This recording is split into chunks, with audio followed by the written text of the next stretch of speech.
ఏది చేస్తున్నా ప్రహ్లాదుడికి భగవంతుడే జ్ఞాపకానికి వస్తుండేవాడు. అంటే మనసు కదలకుండా ఈశ్వరుణ్ణి పట్టుకుంటోంది. ఏ పని చేస్తున్నా భగవంతుణ్ణి పట్టుకోవడానికి వీలుగా మనసు నిలబడేటట్టుగా లోపల ఏర్పడినటువంటి స్థిరమైన భక్తి కదులుతున్న అమ్మవారి కన్నుల యొక్క అమృత దృష్టిపాతము వలన కలుగుతుంది. ఆవిడ కన్నులు కదులుతున్నాయి, కానీ కదలకుండా మనసుని నిలబెట్టగలిగిన భక్తి ఆ చూపులు ఇస్తున్నాయి. ఇది విచిత్రం కాదు? విశాల నీలోత్పల లోచనాయై, అమ్మవారి కన్నులు ఎలా ఉంటాయి అన్నది చెప్తున్నారు. ఆ కన్నులను ఆ చూపులను వర్ణిస్తున్నారు. విశాల నీలోత్పల, విశాలమైనటువంటి కన్నులావిడివి. అవి నీలోత్పలముల వలె ఉన్నాయి. నీలోత్పలము అంటే నల్ల కలువ అని అర్థం. నల్ల కలువ బాగా వికసించి ఉంటే ఎలా ఉంటుందో అలా ఉన్నాయి. ఇక్కడ మీరు ఒక విషయాన్ని జ్ఞాపకం పెట్టుకోవాలి. కన్ను బాగా తెరిచి ఉందనుకోండి, అది కోపానికి కూడా కారణమే. ఎందుకనంటే సాధారణంగా కన్ను మామూలుగా కొంత తెరిచి తెరవనట్టుగా ఉంటే సాధారణ స్థితిలో ఉందని గుర్తు. అలా కాకుండా అనున్నాయనుకోండి, ఏదో కొంచెం కోపం వచ్చినట్టుగా ఉంటుంది. విశాల శబ్దము చేత బాగా తెరువబడిన కన్నులు అని మీరు ఊహించకూడదు. అక్కడ విశాల శబ్దం కాశీపీఠాధిష్టాన దేవతని జ్ఞాపకం చేయడం. విశాలాక్షి, విశాలాక్షి అన్న శబ్దానికి అర్థం ఏమిటంటే శంకరుల ఉద్దేశ్యమేమి అనగా బాగా తెరుచుకున్న కన్నులున్నది అని కాదు. అలా చెప్పకూడదు కూడా. అమ్మవారి విషయంలో అసలు చెప్పకూడదు. ఎందుచేత అంటే కన్నులు అంత తెరిస్తే అది ఖచ్చితంగా కోపంగా ఉంది అని గుర్తు. అలా లేకపోతే ఆశ్చర్యచకితమైపోతే కొంతవరకు కన్నులు అలా ఉంటాయి. బాగా తెరుచుకునేది ఎప్పుడు అంటే కోపంగా ఉన్నప్పుడే కళ్ళు ఇలా తెరుచుకుంటాయి. అందుకని ఈ శంకరులు విశాల శబ్దాన్ని ఆయన బాగా తెరుచుకున్న కన్నులున్నది అన్న అర్థంలో ప్రతిపాదించారు అని మీరు అనుకోకూడదు. విశాల అన్నదానికి అర్థం ఏమిటి అంటే అదిగో పక్కన ఉన్నటువంటి లోచనాయ అన్నదాంతో కలిపి చూసినప్పుడు ఏమర్థం అవుతుందంటే చాలా దీర్ఘమైన దృష్టి కలది అన్నది అర్థం. చాలా దూరము చూడగలిగినది. ఎంత దూరము చూస్తుంది? ఎందుకంటే చూపుకి ఒక హద్దు ఉంటుంది, అది దాటి స్పష్టంగా చూడలేము మనం. అందుకే విరాట్ పురుషుని యొక్క అంగ ప్రత్యంగములను చెప్పేటప్పుడు, శాస్త్రములతో చెప్పేటప్పుడు దాన్ని జ్యోతిష శాస్త్రము విరాట్ పురుషుని యొక్క కన్ను అని చెప్తారు. కన్నున్నదనుకోండి, దూరంగా ఉన్నది కనపడుతుంది. దేవాలయంలో నిలబడి అదిగో చూశావా శిఖరం అన్నాను అనుకోండి, ఎవరు చూడగలరు? దూరంగా ఉన్న దేవాలయ శిఖరం కనపడేది కన్నులున్నవాడికి. కన్నులు లేనివాడికి శిఖరం ఎలా కనపడుతుంది? కనపడదు. జ్యోతిషము ఏం చూస్తుంది అంటే ఇప్పుడున్నది కాకుండా దూరంగా ఉన్నదాన్ని, అంటే జరగబోయేదాన్ని చూస్తుంది. చూడగలిగిన శక్తి ఉన్నది జ్యోతిష శాస్త్రము. అందుకే విరాట్ పురుషుని యందు జ్యోతిష శాస్త్రం ఎక్కడుంటుంది అంటే నేత్రస్థానమై ఉంటుంది. అమ్మవారు చాలా దూరము చూడగలదు. ఎంత దూరము చూడగలదు అంటే ఆమె ఎంత దూరము చూడగలదో శంకరులు ఇక్కడ చెప్పలేరు. శంకరులు వేరొక చోట చెప్పారు. ఎంత దూరం చూస్తుంది అంటే దృశాద్రాఘీయస్యాదరదలిత నీలోత్పల రుచా దవీయాంసం దీనం స్నపయ కృపయా మమ పిశివే అనేనాయం ధన్యో భవతి నచతే హానిరియత వనేవా హర్మ్యేవా సమకర నిపాతో హిమకరః అని చెప్పారు.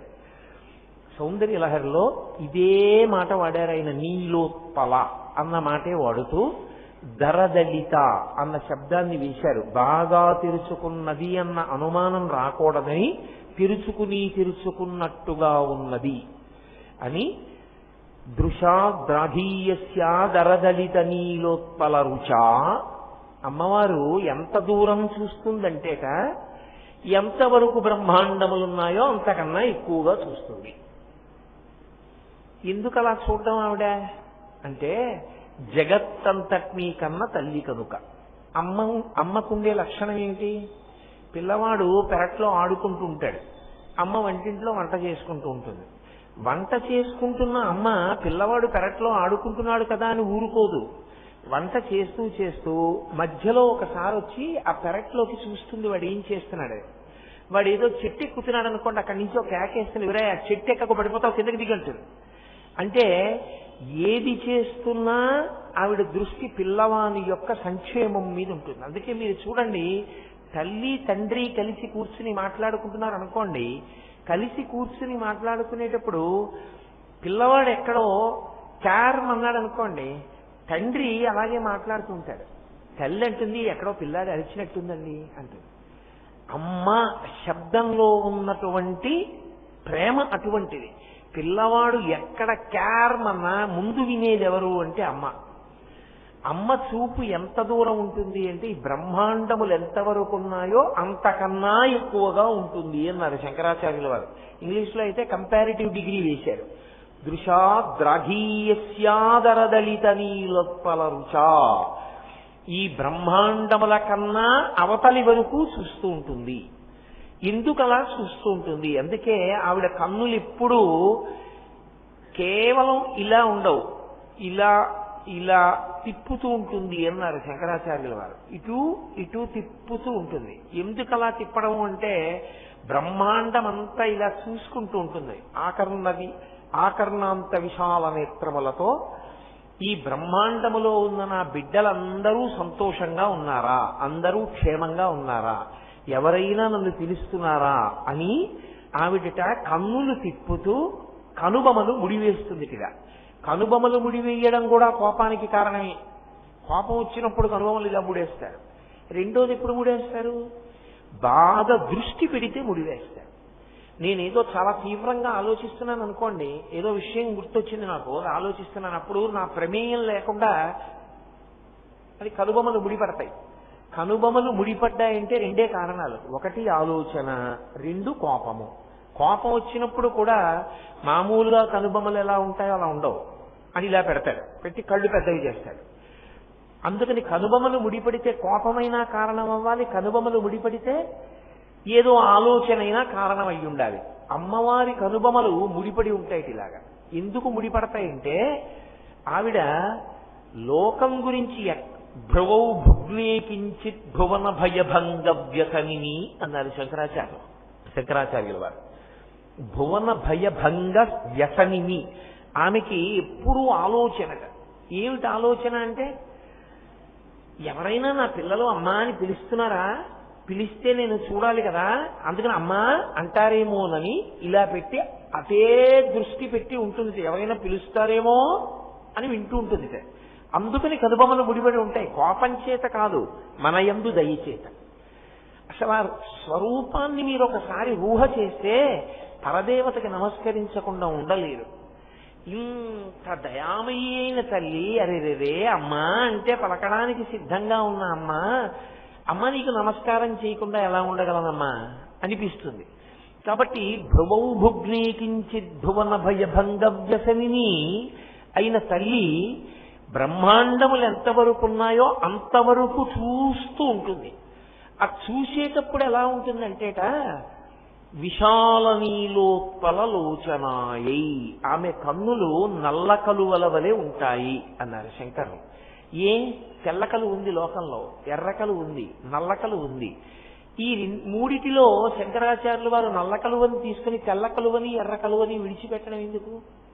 పోని ఏమండి, ఎర్ర కలువ అంటే కొంచెం ఎర్రగా ఉంటుంది కదా, కన్ను కోపంగా ఉన్నట్టు ఉంటుంది, అందుకని చెప్పి ఎర్ర కలువ వేయలేదండి. మరి తెల్ల కలువ వేయడానికి, తెల్ల కలువ వేస్తే ఓ ఇబ్బంది ఉంది. మీరు ఎప్పుడైనా చూశారో లేదో, ఇంకా కొద్ది రోజుల్లో గర్భం ధరించవలసినటువంటి ఆడపిల్ల అనుకోండి, డాక్టర్ గారి దగ్గరికి తీసుకెళ్ళినప్పుడు ఏం చేస్తారంటే, బాగా నోరు తెరమ్మా అని లైట్ వేసి చూస్తారు. కళ్ళు ఇలా కిందకి లాగి చూస్తారు. చూసి, అబ్బో ఎదర తల్లి, నువ్వు తల్లివి కావలసిన దానివి, నీకు చాలా ఎనిమియా ఉంది, చాలా రక్తహీనత ఉందమ్మా, లోపలను కనురెప్పలు తెల్లగా ఉన్నాయేంటి, అంత ఇలా అయితే నీకు చక్కటి శిశువు ఎలా పుడతాడు? కాబట్టి నీకు ఆరోగ్యవంతమైన శిశువు పుట్టాలంటే నువ్వు పళ్ళవి బాగా తినాలమ్మా, రక్తం పట్టాలి నీకు అంటాడు డాక్టర్ గారు. అంటే కళ్ళు తెల్లగా ఉంటే అంత ఆరోగ్యంగా లేదనడానికి కూడా ఒక సూచన. అందుకని శంకరులు తెలుపు కలువ పుచ్చుకోలేదు, ఎర్ర కలువ అసలు పుచ్చుకోలేదు. అమ్మవారి విషయం క్రోధంగా ఉండడానికి వీల్లేదు. నల్ల కలువ తీసుకున్నారు.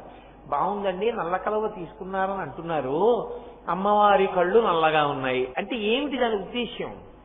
అంటే మీరు ఎప్పుడైనా నల్ల కలువ చూశారో లేదో నాకు తెలియదు. నల్ల కలువ యందు 3 లక్షణములు ఉంటాయి.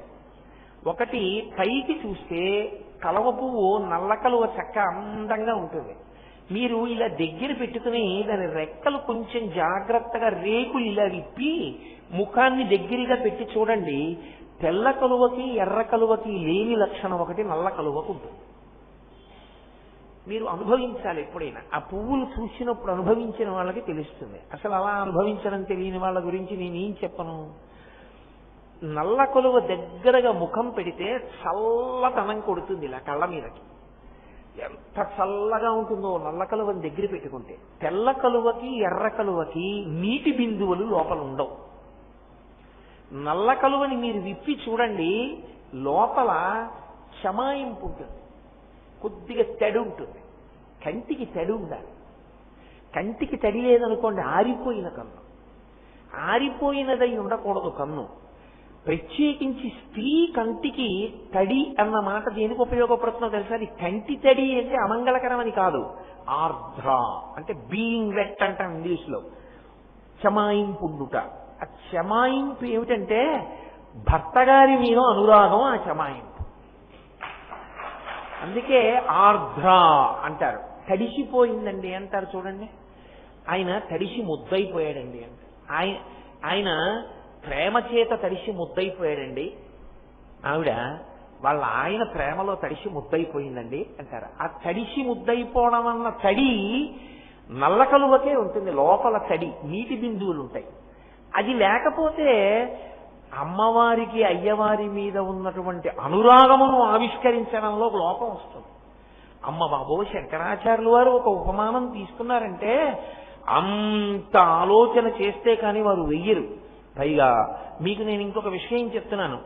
ఒకడు గొప్ప కవి కావాలి అంటే వాడికి ఉండవలసిన మొదటి లక్షణం ఏమిటో తెలుసా? వాడు ప్రకృతిని పరిశీలించగలిగినటువంటి నిపుణుడు కావాలి. ప్రకృతి పరిశీలనమునందు ఎవడు నిష్ఠాగరిష్ఠుడవుతాడో వాడు చాలా గొప్ప కవిత్వాన్ని అందించగలడు. లేకపోతే అది పై మాటల కింద ఉంటుంది తప్ప అందు లోపల చాలా విశేషమైన కవితా వస్తువు మీకు దొరకదు. అది ప్రకృతిని పరిశీలించిన వాడు ఎవరుంటాడో ఆయనలో ఆ గుణము ఉత్పన్నమవుతుంది. అందుకే రవీంద్రనాథ్ ఠాగూర్ తర్వాత ఈ దేశానికి సాహిత్యంలో నోబెల్ ప్రైజ్ లేదు. సాహిత్యంలో నోబెల్ ప్రైజ్ అందుకున్న రవీంద్రనాథ్ ఠాగూర్ ఏ స్కూల్లోనూ చదువుకోలేదు. కారణం ఏంటంటే ప్రకృతిని ఒకదాన్నే పరిశీలించాడు ఆయన. ప్రకృతిని పరిశీలించి చేసిన కవిత్వం అంత గొప్పగా ఉంటుంది. అందుకే మీరు శంకరాచార్యుల వారి సాహిత్యాన్ని పరిశీలనం చేస్తే వాల్మీకి మహర్షి రామాయణాన్ని చూసిన మీకు కొన్ని విషయాలు తెలుస్తాయి. అసలు మీకు ఎక్కడా అర్థం కానటువంటి గమ్మత్తైన చెట్ల పేర్లు, పువ్వుల పేర్లు, ఆకుల పేర్లు శంకరాచార్యుల వారు ప్రయోగిస్తూ ఉంటారు. అంటే వారు ప్రకృతిని ఎంత పరిశీలించి ఉంటారు అన్నది మీకు అర్థమవుతుంది. ఏదో అలా వెళ్ళిపోవడం కాదు. ఒక విషయాన్ని చూస్తే అంత అందంగా పరిశీలనం చేస్తారు ఆయన. అందుకే తెల్ల కలువకి నల్ల కలువకి ఎర్ర కలువకి తేడా చెప్తూ మీరు ప్రత్యేకించి సౌందర్యలహరి వినాలి, సౌందర్యలహరి చదువుకోవాలి. చదువుకుంటే ఆయన ఎక్కడెక్కడ ఏ కలువ పువ్వు వేస్తారో అమ్మవారి కంటికి దాన్ని బట్టి మీకు భావం తెలుస్తుంది.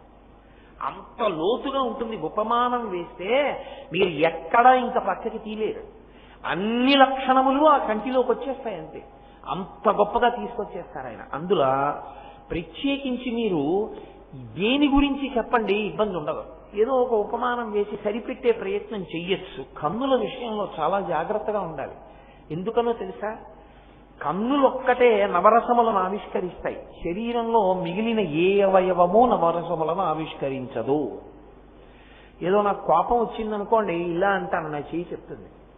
నాలో ఏదో ఆశ్చర్యరసము ఆవిర్భవించిందనుకోండి, నా చేతి ద్వారా తెలియదు. కానీ శృంగార రసం నుంచి, బీభత్సం నుంచి, రౌద్రరసం, కరుణారసం అన్ని కళ్ళల్లోంచే పైకి తెలుస్తాయి. అందుకే శంకరాచార్యులు వారు సౌందర్యలహరిలో అమ్మవారి కళ్ళలోంచి పైకొచ్చేటటువంటి నవరసములను చెప్పవలసి వస్తే ఇంకొక అవయవంతో చెప్పలేదు, కళ్ళ మీదే చెప్పారు. శివే శృంగారార్ధ్ర అన్నారు అక్కడ. శివే శృంగారార్ధ్ర, ఆర్ధ్ర అంటే తడి. ఆవిడ కంటికి తడి ఉంది, ఏమా తడి? శివే శృంగారార్ధ్ర, పరమశివుని యందు ఆమెకి ఉన్నటువంటి ప్రేమయే ఆ కంటికి ఉన్నటువంటి తడి. ఆవిడ తడిపేస్తుంది పరమశివుణ్ణి, ముద్దయిపోతాడంతే. ఆమె ప్రేమలో తడిసి ముద్దయిపోతాడు. ఆ ప్రేమలో తడిసి ముద్దయిపోయేటట్టుగా అమ్మవారి కన్నులలోంచి ఆవిష్కృతమయ్యేటటువంటి ఆ ప్రేమ, ఆ శృంగార రసము ఆమె కంటి యందు ఉండేటటువంటి ఆ చమాయింపు, ఆ తడి, దాన్ని అమంగళకరంగా తీసుకోకూడదు. ఏదో కన్నీటి బిందువులన్న భావన కాదది. కంటికి ఉండవలసిన లక్షణం. కన్ను ఆరిపోయిందనుకోండి, అది ప్రమాదహేతు. కన్నెప్పుడు తడిగా ఉండాలి, కన్నెప్పుడు చమాయింపుతో ఉంటుంది. ఉంటేనే కన్ను ఆరోగ్యంగా ఉంటుంది. ఒక్క నల్ల కలువకి మాత్రమే ఆ నీటి బిందువులు ఉంటాయి. కాబట్టి నల్ల కలువకి చల్లదనం ఉంటుంది. నల్ల కలువకి మీకు చల్లదనాన్ని ఇచ్చేటటువంటి లక్షణం ఉంటుంది. నల్లటి కలువకు దగ్గరికి వెళ్ళి మీరు వెడితే మీకు చల్లగా హాయిగా ఉంటుంది. అందుకే చూడండి, రాత్రి పడుకోబోయేటప్పుడు ఎవ్వరూను ఎర్రటి లైటు లేకపోతే పచ్చటి లైటు ఇలాంటివి వేసుకోరు. నీలంగా ఉండే లైట్ కానీ అటువంటివి వేసుకుంటారు. ఎందుకని అంటే కంటికి చల్లగా ఉంటుంది. పడుకున్నప్పుడు తొందరగా నిద్ర వస్తుంది, కంటిని ఇబ్బంది పెట్టదు అది. అంటే అమ్మవారి చూపులు ఎప్పుడూ నల్లగా ఉంటాయని గుర్తు. నల్లగా ఉండడం అంటే చల్లగా ఉండడం. నల్లతనం చల్లతనం కలిసి ఉండేది రెండిటిలో ఉంటుంది. ఒకటి నీరు నిండిన మేఘమునందు, కురిసేసిన మేఘంలో ఉండదు. మళ్ళీ అది శరత్కాల మేఘం అంటారు. అది తొందరగా వెళ్ళిపోతుంది, చాలా వేగంగా వెళుతుంది. నిండు గర్భిణి ఎలా నడిచొస్తుందో అలా నడిచొచ్చేటటువంటి మేఘం నీరు నిండినటువంటి మేఘం. జలదన్నికతే అంటారు శంకరులు. నీరు నిండిన మేఘం అలా ఉంటుంది. అందుకే శంకరులు ఎప్పుడైనా చెప్పవలసి వస్తే ఒక మాట చెప్తారు. పరమశివుడు ఎటువంటి వాడంటేట మగనెమలి లాంటి వాట, అమ్మవారు ఎటువంటిదంటేట నల్ల మబ్బు లాంటిది. నల్ల మబ్బు కనపడింది అనుకోండి, మగనెమలి ఏం చేస్తుందంటే చాలా సంతోషాన్ని పొందుతుంది. అప్పటి వరకు అది మామూలుగా తిరుగుతుంటుంది, విప్పుడి విప్పదు, పింఛం విప్పదు, అది ఆట ఆడదు. దాంట్లో మనసు ప్రహృష్టం అవడం అన్నది ఏమి ఉండదు. ఏదో ఎరుపు తింటూ ఉంటుంది, తిరుగుతూ ఉంటుంది. నల్లని మబ్బులు వస్తాయి. నల్లని మబ్బులు చూడగానే మగనెమలికి ఎంత సంతోషం కలుగుతుందంటే ఇంత పింఛాన్ని విప్పేస్తుంది. విప్పేసి నల్ల మబ్బుని చూస్తే చాలు క్రాంకణం చేసి ఆడుతుంది. శంకరాచార్యులు వారు పరమశివుణ్ణి అన్నారు, నువ్వు మగనెమలి లాంటి వాడివి, మా అమ్మ నల్ల మబ్బు లాంటిది అన్నారు. అమ్మవారు నల్లగా ఉంటుంది కదా, నారాయణి కాళి. నల్లగా ఉన్న అమ్మవారిని నల్ల మబ్బుతో పోల్చారు. ఎందుకంటే నీరు నిండిన మేఘం చల్లతనం నల్లతనం కలిసి ఉంటుంది. అది కురుస్తుంది. కురిస్తే లోకాలకన్నిటికీ శాంతి కలుగుతుంది, అన్నం దొరుకుతుంది. ఆ నల్లతనం చల్లతనం కలిసి ఉండేది నీరు నిండిన మేఘంలో ఉంటుంది, నల్ల కలువలో ఉంటుంది. అందుకే శంకరులు ఎక్కడైనా పోలిక వేస్తే అమ్మవారిని నల్ల మబ్బుతో పోలుస్తారు. అందుకే కృష్ణ భగవానుడు విష్ణు స్వరూపం నల్లటి మబ్బులో ఉంటారు. కారణం ఏమిటంటే ఆ నల్లతనం చల్లతనం కలిసి ఉంటాయి. ఇక్కడ కూడా శంకరులు విశాల నీలోత్పలలోచనాయై, అమ్మా నీ కన్ను చాలా దూరం చూసే లక్షణంతో ఉండి నల్ల కలువలా ఉంటుంది. అంటే మా పట్ల చల్లని చూపు కలిగినదై ఉంటుంది. ఎప్పుడూ ఎరుపెక్కుతుంది అని చెప్పడం అసలు కుదరనిది ఏది అంటే ఒక్క నల్ల కలువే. పైగా నల్ల కలువకుండే లక్షణం ఏమిటో తెలుసా అండి? మీరు ఎప్పుడైనా నల్ల కలువ పువ్వు దొరికితే జాగ్రత్తగా చూడండి. ఆ రేకులు పీకికండి. కొంచెం బాగా దగ్గరగా చూస్తే మధ్యలో దుద్దు ఉంటుంది. ఆ దుద్దు దగ్గర చూస్తే ఈ రేకులు దుద్దు దగ్గర ఎక్కడ ఎక్కుతాయో అక్కడ తెల్లగా ఉంటుంది. కంటికి కన్నంతా నల్లగా ఉందని చెప్పినా కన్ను యొక్క నల్లటి గుడ్డు పక్క భాగం తెల్లగా ఉండద్దు. లేకపోతే అది ఎలా సరిపోతుంది? నల్ల కలువ అయితే దానికి మొదట్లో తెలుపు ఉంటుంది, అందుకని కంటికి బాగా సరిపోతుంది, అమ్మవారి యొక్క చూపులలో చల్లతనానికి సరిపోతుంది. అందుకే విశాలనీలోత్పలలోచనాయై, విశాలమైనటువంటి దృష్టి కలిగిన అమ్మ. ఆ విశాలమైన దృష్టి అంటే ఎంత దూరమో చూస్తుంది, బ్రహ్మాండముల కన్నా ఎక్కువ దూరం. అంటే ఎప్పుడూ తన బిడ్డల్ని ఆదమరవకుండా తడివి చూసుకునేటటువంటి లక్షణమున్నవో అమ్మా, ఆ బ్రహ్మకీట జననివి కదా. అందుకని నీ కంటికి అటువంటి లక్షణాన్ని వేస్తూ విశాలనీలోత్పలలోచనాయై. బాగుందండి. అంటే అమ్మవారి కన్ను ఎప్పుడూ ఇలాగే ఉంటుందా? దానికి అలా చల్లగా చూడడం ఒక్కటే తప్ప ఇంకే లక్షణము ఉండదా? అప్పుడు మరికొన్ని ఇబ్బందులు వచ్చి చేరుతాయి. అలా అంటే మూకశంకరులు చాలా గొప్పగా పూరించారు దీన్ని. ఈ నల్లకలు అంటే శంకర భగవత్పాదుల యొక్క ఆలోచనకి మరింత సమగ్ర స్వరూపాన్ని తీసుకొచ్చారు కటాక్ష శతకంలో మూకశంకరులు. నాకు జ్ఞాపకం ఉంటే ఆ శ్లోకాన్ని అంటాను. అందులో ఆయన ఒక మాట అంటారు, నీలోపిరాగమధికం జనయత్పురారే. అమ్మా, నీలోపి అంటే నల్ల కలువ. నల్ల కలువ నల్లగా ఉంటుంది. నల్లటి కలువలోంచి ఎర్రని రంగు రాకూడదు కదూ, అవునా కాదా? అది ఎర్రని కలువ అయితేనే ఎరుపు రంగు రావాలి. నల్ల కలువలోంచి ఎరుపు రంగు రాదని కదా నేను మీతో చెప్పాను. నల్ల కలువలోంచి ఎర్ర జీర రాకపోతే, ఎర్ర రంగు రాకపోతే, ఎరుపు దేనికి సంకేతమో తెలుసా? అనురాగానికి సంకేతం. అందుకే భార్య మీద వలపు కలిగిన కన్నులు లేదా భర్త మీద వలపు కలిగిన కన్నులు ఎరుపు జీరతో ఉంటాయి అని శాస్త్రం. మరి ఎరుపు జీర రాకపోతే అమ్మా, నీకు పరమేశ్వరుని యందు ఉన్నటువంటి ప్రేమని ఎరుపుతో ఎలా ఆవిష్కరించడం కుదురుతుంది? అది నల్ల కలువే అయిపోతే, అసలు ఎప్పుడు ఎరుపు రాకపోతే. అంటే మూకశంకరులు అన్నారు, ఇది సృష్టిలోనే విచిత్రం అమ్మా. నీలో అపి, అపి అంటే కూడా, అయి కూడా అని అర్థం సంస్కృతంలో. నీలోపి నల్ల కలువ అయ్యుండి కూడా రాగమధికం జనయం పురారే, పురములను పడగొట్టినటువంటి పురారి అయినటువంటి పరమేశ్వరుని యందు వలపు రగిలించగలిగినటువంటి కనపడని ఎరుపు కాంతులు ఒక్క పరమశివుడికి మాత్రమే కనపడగలిగిన ఎరుపు కలిగిన కన్నులు నీవమ్మా. ఆ ఎరుపు మాకు కనపడకూడదు. అందులో పవిత్రత ఏమిటో తెలుసా? అమ్మని కామంతో చూడడానికి అర్హత ఉన్నది నాన్నగారికి ఒక్కడికి. నా తల్లి మా అమ్మని అనురాగ భావనతో చూసేవారెవరు? మా నాన్నగారు ఒక్కరే. మా నాన్నగారు ఒక్కరిది అధికారం మా అమ్మను అలా చూసే అధికారం. మా అమ్మ మా నాన్నగారి పట్ల అనురాగంతో చూసేటటువంటి అధికారం మా అమ్మకే ఉంది నాన్నగారి మీద. అలాగా మా అమ్మ మా వంక చూస్తే నల్లని చూపులు, చల్లని చూపులు, కరుణతో కూడిన చూపులు, ప్రేమతో కూడిన చూపులు. అందుకని అసలు మా అమ్మ కన్నులలో అనురాగపు చూపులు, మా అమ్మ కన్నుల వలపు చూపులు మాకు కనపడవు. ఎందుకని మా నాన్నగారికే కనపడతాయి. అది పవిత్రత కదా. అది మా నాన్నగారికే కనపడడం పవిత్రత. అందుకని మాకెప్పుడు నల్ల కలువ కనపడుతోంది, కానీ ఎర్రతనం ఉంది, అనురాగం ఉంది, శృంగారరసం ఉంది. అది ఎవరికి కనపడుతుందో తెలుసా?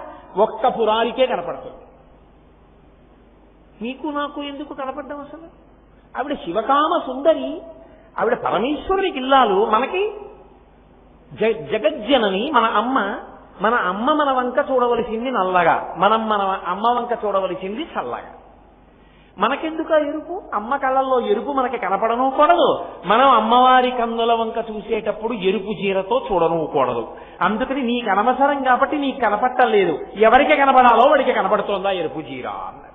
అపి అమ్మ నల్ల కలువ ఈ ఉండి పురారికి మాత్రం ఎరుపు కనపడుతోంది. మరి మాకెందుకు కనపడటం లేదండి అని మీరు అడగకూడదు, నేను అడగకూడదు. మనం బిడ్డలం కాబట్టి మనకు ఎలా కనపడుతుంది కదా? మీరు అందుకున్నారనుకుంటున్నాను నేను. ఇంతకన్నా స్పష్టంగా చెప్పడం బాగుండదు. కాబట్టి నీలోపి రాగమధికం జనయం పురారే. ఇంకా చిత్రం ఏమిటో తెలుసా అమ్మా? నీ కన్నులకున్న లక్షణం నల్ల కలువలా ఉంటాయి కదా. లోలోపి భక్తి మధికం దృఢయం నరాణం. మూకశంకరులు అంటున్నారు, ఎప్పుడు చూస్తూ ఉంటుంది కదా, ఇలా తిప్పుతూ ఉంటుంది కళ్ళు. ఇలా ఈ చివరి నుంచి ఈ చివరి వరకు తిప్పితే చించలత్వం కదా. ఎప్పుడూ తిరగడం అంటే ఏమిటంటాం? చించలత్వం అని అంటాం. చించల నేత్రములు ఎప్పుడూ తిరుగుతూ ఉంటాయి. ఎప్పుడూ తిరుగుతున్న కళ్ళకి స్థిరత్వం ఎక్కడుంది? మరి దోషం రాలేదా? అంటే ఆయన అన్నారు, అదే అమ్మా నీ కళ్ళకున్న గొప్పతనం. ఆ కన్నులు తిరుగుతూ ఉంటాయి. ఆ కన్నులు తిరుగుతూ మా మనసులలో కదలకుండా నిలబడగలిగిన భక్తిని ప్రసాదిస్తాయి. మీరు చూడండి, కొన్ని తిరుగుతాయి, కొన్ని తిరుగుతూ తిరగకుండా ఉండగలిగిన లక్షణాన్ని మీకు ఇస్తాయి. సైకిల్ చక్రాలు తిరుగుతూ ఉంటాయి. సైకిల్ మీద కూర్చున్నవాడు మాత్రం అలాగే ఉంటాడు. ప్రయాణం నడిచిపోతుంటుంది, కానీ ఆయన ఏం ఊరికే తిరిగి సైకిల్ చక్రం తిరిగినట్టు ఆయన ఇలా తిరుగుతాడేంటి? ఆయన ఏం తిరగడం. అది తిరుగుతూ మిమ్మల్ని అలాగే కూర్చోబెట్టి గమ్యానికి తీసుకెళ్ళిపోతాయి. నేను కారు ఎక్కాను, ఇక్కడికి రావడానికి కారు ఎక్కి నేనేం చేశాను? కూర్చున్నానంతే. నేనేమీ చేయలేదు, నేను కూర్చున్నాను. నేనేం పరిగెత్తలేదు, కాళ్ళు కదపలేదు, హాయిగా అలా కూర్చున్నాను. కదిలినవి చక్రాలు కదిలాయి, కారు కదిలింది. కారు కదిలినా నేను కూడా కారుతో పాటు ఏమీ కదిలిపోలేదు. ఇలాగా కూర్చున్నా నేను వచ్చేసాను ఇక్కడికి. అవి కదులుతూ నేను కదలకపోయినా నన్ను కదిపేసి యానాన్ని తీసుకొచ్చేసినట్టు అమ్మా నీ కన్నులు కదులుతూ నాలో కదలిక లేని స్థితిని తీసుకొస్తాయి. అది చిత్రం. లోలోపి భక్తిమధికం జనయం ధడయం జనానాం. భక్తి అన్న మాటకు అర్థం ఏంటి? ఒకే వస్తువు మీద అటు ఇటు తిరగకుండా దృష్టి, దాని మీదే దృష్టి నిలబడిందనుకోండి భక్తి అంటారు. ఎక్కడికి వెళ్ళినా ఏది చూసినా భగవంతుడే కనపడుతున్నాడు అనుకోండి, అది భక్తి. నోటితో చెప్పడం కాదు, అనుభవంలోకి వస్తే భక్తి. ఏది చూస్తున్నా అది ఏ ఇతర రకములైన ఉద్వేగాన్ని కల్పించకుండా భగవద్దర్శనమునకు హేతువు కావాలి. అది విచిత్రంగా ఉంటుంది, నోటితో చెప్పినంత తేలిగ్గా ఉండదు. అందుకే చెప్పిన వాడి కన్నా విన్నవాడిలో భక్తి పెరిగిపోతుంది. ఒక్కసారి ఒక తల్లి పిల్లవాడిని కూర్చోబెట్టి రోజు భగవంతుడి గురించి చెప్తూ ఉండేది. రే నాన్న, దేవుడు ఎప్పుడు చూస్తూ ఉంటాడరా, మన గురించే వింటూ ఉంటాడు, మనం ఆయన్ని పిలిస్తే పలుకుతాడరా అని చెప్తూ ఉండేది. ఒకరోజు సాయంకాలం అయింది, విపరీతంగా మబ్బు పట్టి మెరుపులు మెరిసి పిడుగులు పడుతున్నాయి. అరే పిల్లవాడు భయపడతాడేమో స్కూల్ నుంచి రావడానికి, ఇంత మెరుపులు మెరుస్తున్నాయి, ఇంత పిడుగులు పడుతున్నాయని 1-2 సందుల అవతల ఉంది స్కూల్. ఈవిడ గబగబా వెళ్ళి మెరుపులు మెరుస్తున్నాయని 2 గొడుగులు పట్టుకెళ్ళి ఒకటి తను వేసుకుని ఒకటి పిల్లాడికి ఇచ్చి తీసుకొచ్చేస్తోంది ఇంటికి. తీసుకొస్తుంటే మెరుపు మెరిసినప్పుడల్లా వాడు నిలబడుతున్నాడు. తల్లండి ఎందుకురా మెరుపు మెరిసినప్పుడల్లా నిలబడతాయేమిట్రా, గబగబా నడు ఇంటికండి అంటే వాడన్నాడు, అమ్మా నువ్వే కదూ చెప్పావు భగవంతుడు ఎప్పుడూ మనల్ని చూస్తూ ఉంటాడని. భగవంతుడికి కోరిక పుట్టిందమ్మా, ఇవాళ నేను నీతో కలిసి వస్తుంటే ఫోటో తీసుకోవాలనుకున్నాడు. ఫోటో తీసే ఫ్లాష్ వస్తుంది కదూ, మన ఇద్దరిని ఫోటో తీస్తున్నాడు. తీస్తుంటే నేను కదిలిపోతే ఎలాగమ్మా, అందుకు నేను నిలబడ్డానమ్మా దేవుడు ఫోటో తీసుకోవడానికి అన్నాడు. అంటే చెప్పిన తల్లి కన్నా వాడిలో ఎంత కుదురుకుపోయిందో చూడండి భక్తి. వాడికి మెరుపులో పరమేశ్వరుడు కనపడ్డాడు వాడికి. ఇది చెప్పిన తల్లిలో అంత భావన కుదురుకోలేదు. అది మనం చెప్పలేం. ప్రహ్లాదుడికి తల్లి కడుపులో ఉండగా నారదుడు భక్తి బోధించాడు. నిలబడిందా లీలావతికి? ప్రహ్లాదుడికి నిలబడింది. కాబట్టి ఒక్కొక్కసారి ఆశ్చర్యంగా ఉంటుంది. ఇన్ని ప్రవచనాలు చేశాను, ఇన్ని వేల ప్రసంగాలు చేశాను నేను.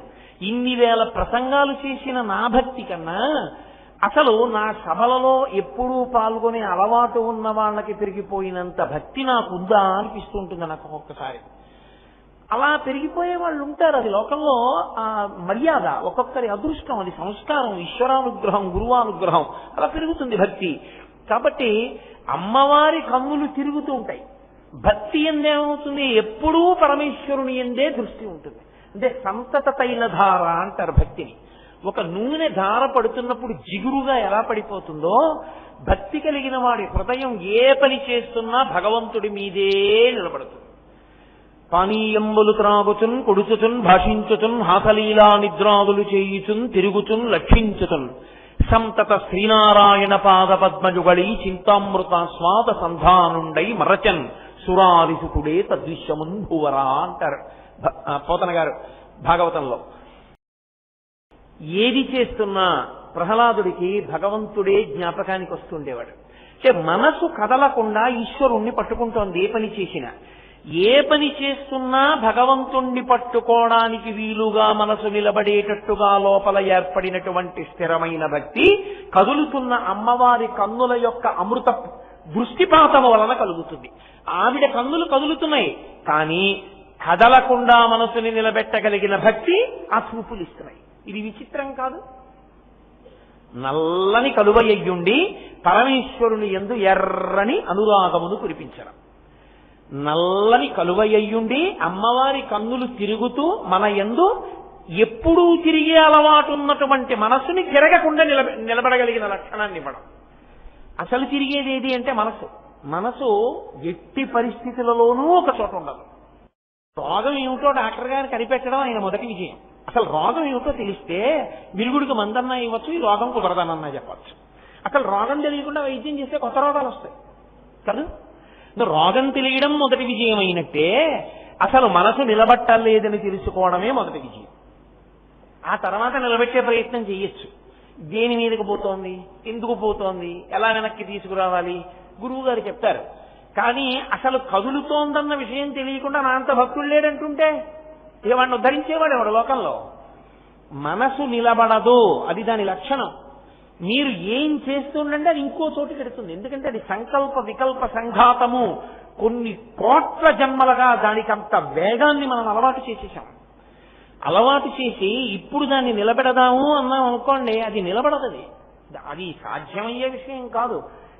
80 కిలోమీటర్ల వేగంతో వెళ్ళిపోతున్నటువంటి మోటార్ సైకిల్ కి బ్రేక్ వేస్తే కాకినాడ వైపు పెడుతున్న దాని ముఖం 80 వేగం తిరుగుతుంది, ఇలా తిరిగి. అంతేగాని 80 కిలోమీటర్ల వేగంతో వెడుతున్న దాన్ని బ్రేక్ వేస్తే ఎక్కడున్నది అక్కడ నిలబడిపోదు. 10 కిలోమీటర్ల వేగంలో వెడుతున్న దాన్ని ఆపితే ఎక్కడున్నది అక్కడ ఆగుతుంది. అసలు దాని వేగం తగ్గించాలి, లేకపోతే అది అలా తిరుగుతూ ఉంటుంది. దానికి అది అలవాటు అయిపోయింది. కాబట్టి మీరు చూడండి, పూజ చేస్తుంటే ఓం కేశవాయ నమః అక్కడ ఉంటుంది, ఓం నారాయణాయ నమః. సాయంకాలం 5:15కి బయలుదేరితే 5 గంట లేట్ అయిపోతుంది యానం వెళ్ళడం. 5:30కి బయలుదేరితే 5:30కి అవుతుందా? సంధ్యావందనం అవ్వాలి, స్నానం అవ్వాలి, ఆఫీస్ నుంచి రావాలి, పంచ కట్టుకోవాలి, కారు ఎక్కాలి. ఎక్కడవుతాయి ఇన్ని? తప్పదు, 5 గంట లేట్ అయితే ఇన్ని. మనం ఏం చేయగలం? ఇంకంతకన్నా మన చేతిలో లేదు. ఈలోగా మానాలన్నీ అయిపోయాయి. ఇది ఎక్కడుంది? యానం 6:30కి వెళ్ళడానికి ఏం చెయ్యొచ్చు అన్నది ఆలోచిస్తోంది. అంటే ఇది కారు, పంచ కట్టుకోవడం, ఇవన్నీ ఇది ఆలోచిస్తోంది. ఇక్కడ నోరు నామని చెప్పింది, ఇది పూలు వేసింది, అయిపోయింది పూజ. అంటే మనసుకి వెళ్ళిపోయే లక్షణం ఉన్నది. వెళ్ళిపోయే లక్షణం ఉన్న మనసు చంచలత్వము, అది కదిలి వెళ్ళిపోతుంది. ఎప్పుడు అది నిలబడదు ఒక చోట. అమ్మవారి కన్నులు నిలబడవు, ఇలా తిరుగుతుంటాయి. తిరిగే అలవాటు ఉన్నటువంటి అమ్మవారి కన్నులను ఎవడు ధ్యానం చేస్తాడో వాడికి మనసు నిలబడ్డం అలవాటు. అది చిత్రం కాదు? తిరిగేది అంతకన్నా వేగంగా తిరిగేదాన్ని నిలబెడుతోంది. ఇది నీ అమ్మా నీ కన్నులకున్న శక్తి. కాబట్టి లోలోపి భక్తిమధికం దృఢయం నరాణం. భక్తుల యొక్క మనసులను నిలబెట్టి భక్తి మీద నిలబెట్టేస్తోందమ్మా నీ మనసు. నీ కన్ను ఎంత గొప్ప కన్నమ్మా, అది నల్ల కలువగా ఉంది, ఎంత ఉపకారం చేస్తోంది. అక్కడతో ఊరుకుందా? ఊరుకోదు. తల్లి, నీ కన్ను చేసేటటువంటి మరొక మహోపకారం ఏమిటో తెలుసా? వక్రోపి దేవి నమతాం సమతాం వితంవన్. వక్రోపి, వక్రోపి అంటే వంకర టింకరులుగా ఉండుట. అమ్మవారి చూపు ఇలా చూసేటప్పుడు ఇలా చూస్తుంది, ఇలా చూస్తుంది, ఇలా చూస్తుంది. చూసేటప్పుడు అదే సరళ రేఖలా ఓ గీతలా ఏముండదు. ఇలా ఇలా ఇలా ఇలా చూస్తుంది, వంకర వంకరగా ఉంటుంది కదా. మరి చూపు ఇలా తిప్పినప్పుడు ఇలా వంకరగా తిరిగిందా లేదా? వంకర చూపులు అంటారు. మరి అమ్మవారి ఇక్కడి నుంచి ఇక్కడికి ఇలా చూస్తే చూపు ఇలా గీసినప్పుడు వంకరగా ఉందిగా. అయినా అమ్మా గొప్పతనం ఏమిటో తెలుసా నీ చూపుకి? ఇలా తిప్పినప్పుడు ఇలా పడ్డ నీ చూపు ఎవరి మీద పడుతోందో, ఎవడు భక్తితో ఆ చూపులలో పడుతున్నాడో వాడికి నమతాం, నీకు నమస్కరించి నీ కన్నుల చూపులు మీద పడేటట్టు నిలబడిన వాడు సమతాం వితన్వన్. వాడికి అన్నిటి యందు సమానమైన వస్తువుని చూడడం అలవాటు అవుతోంది. అన్నిటి యందు సమానముగా ఉండేదేది? ఆత్మ. అన్నిటా ఆత్మను చూడగలుగుతున్నాడు. అందుకే మూకశంకరులు ఆర్యాశతకంలో ఉందంటారు, శివ శివ పశ్యంతి సమం శ్రీ కామాక్షి కటాక్షితాః పురుషః విపినం భువనం అమిత్రమిత్రం లోష్టంచ యువతి బింబోష్టం అంటారు. శివ శివ పశ్యంతి సమం ఆమ్రేడితం వేశారు. ఎంత ఆశ్చర్యం! అమ్మవారి చూపు ఎవరి మీద పడిందో వాళ్ళకి ఎంత సమభావన ఏర్పడిపోతుందంటే, వాడికి విపినం భువనం, అరణ్యానికి పెద్ద అంతఃపురానికి తేడా తెలియదు. అమిత్రమిత్రం, శత్రువుకి మిత్రువుకి తేడా ఉండదు, మిత్రుడికి తేడా ఉండదు.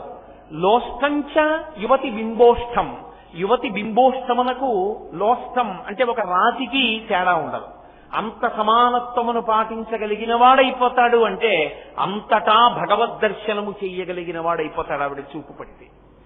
కాబట్టి అమ్మవారి చూపులు విశాలమైనటువంటి నల్ల కలువవలి ఉన్నాయి అని శంకరాచార్యుల వారు అండమంటే, కేవలంగా ఏదో అమ్మవారి కళ్ళు విశాలమైన బాగా విచ్చుకున్నటువంటి ఒక నల్ల కలువ పువ్వు ఎలా ఉంటుందో అలా ఉంటాయి, అది కాదు ఆయన ఆలోచన. ఆయన ఆలోచనలో అనేక భావములను ఆయన నల్ల కలువను అడ్డు పెట్టి చెప్తున్నారు. ఒకటి, ఆమె తన భర్త యందు అంత అనురాగము కలిగినది. రెండు, ఆమె తన బిడ్డల పట్ల అంత దయా ప్రేమ కలిగినది. మూడు, ఆమె పరమకారుణ్యశీలి అయి ఎప్పుడూ చూస్తూనే ఉంటుంది లోకాన్ని, ఎవరు అమ్మా అంటారో రక్షించాలని చూస్తూ ఉంటుంది. కాబట్టి ఇప్పుడు అమ్మవారి యందు భక్తిని కల్పించడానికి శంకరులు దీన్ని ప్రమాణంగా తీసుకుని మాట్లాడుతున్నారు. కాదు, మీరు ఒక ఇంటి ఇల్లాలిని చూడండి, ఇంటి ఇల్లాలి కన్నులు కూడా అలాగే ఉండాలి. ఇంకా నేను వేరే దానికి వివరణ చెయ్యక్కర్లేదు.